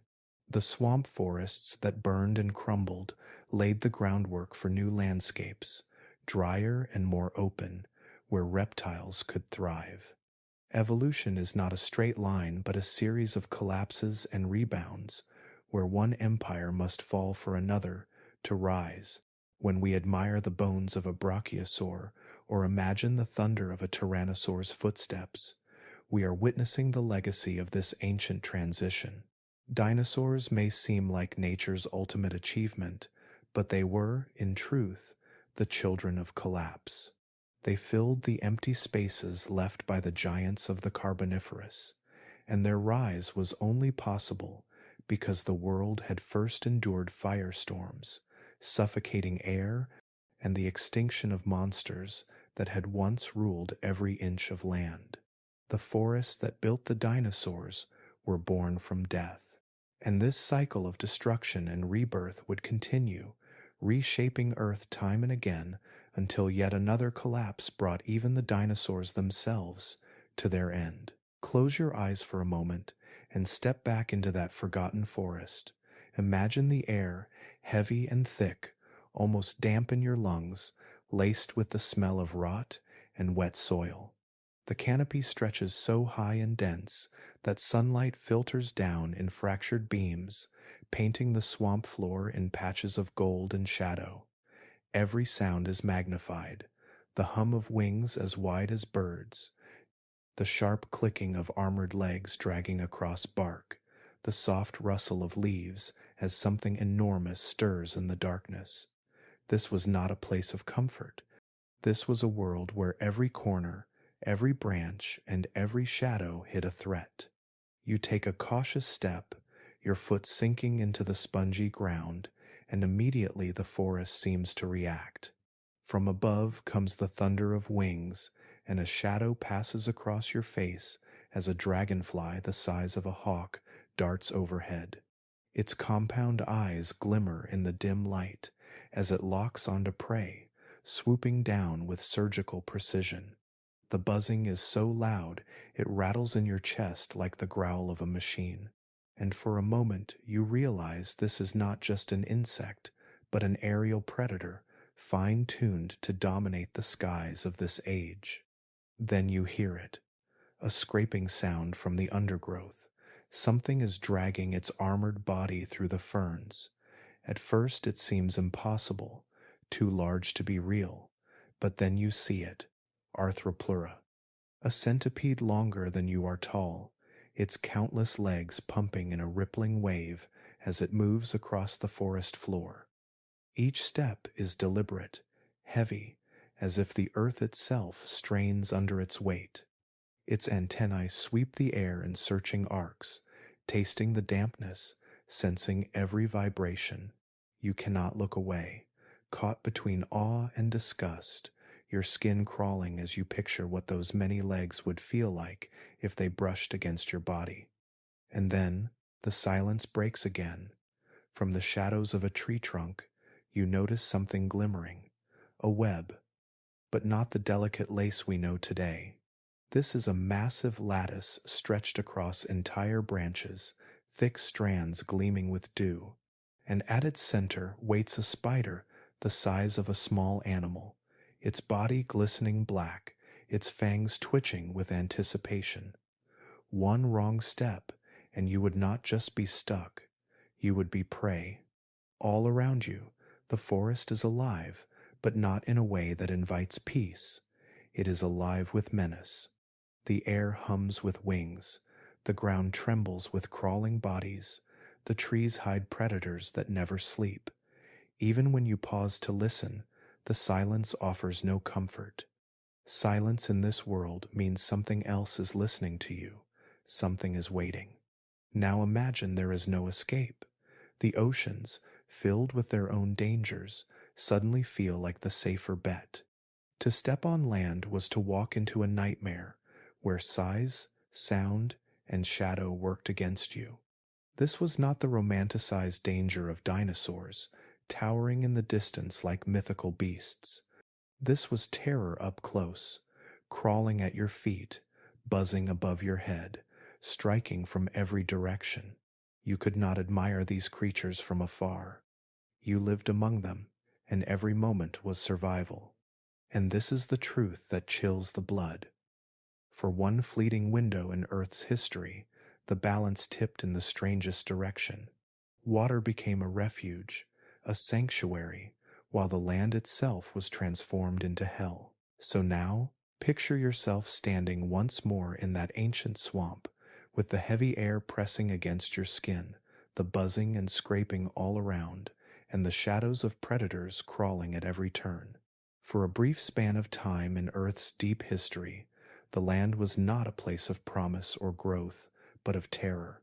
It was the only moment when the oceans were not the place to be feared, but the place where survival was more likely. Land was not the cradle of life, but its trap. The forests themselves breathed oxygen into the air in such abundance that it created monsters, and those monsters ruled every corner of the earth with absolute dominance. But the Carboniferous world did not last forever. Nature is restless, always shifting, always rewriting the rules of life. The forests collapsed, the atmosphere changed, and the giants that once skittered, crawled, and swooped through the swamps vanished. Yet even in their absence, their memory lingers in us. Every shiver when we hear the buzz of wings too close to our ear, every instinctive recoil when a centipede darts across the ground, every spike of fear at the sight of a spider's web stretched in a dark corner, all of it is a faint echo of a time when insects were not nuisances but nightmares. And here is where the awe of science comes alive, because what you have just traveled through is not fantasy or imagination. It is written in the rocks, preserved in the fossilized wings of dragonflies, larger than your outstretched arm, in the petrified tracks of centipedes that slithered longer than your height, and in the charred remains of forests that once burned as the atmosphere itself fueled endless fires.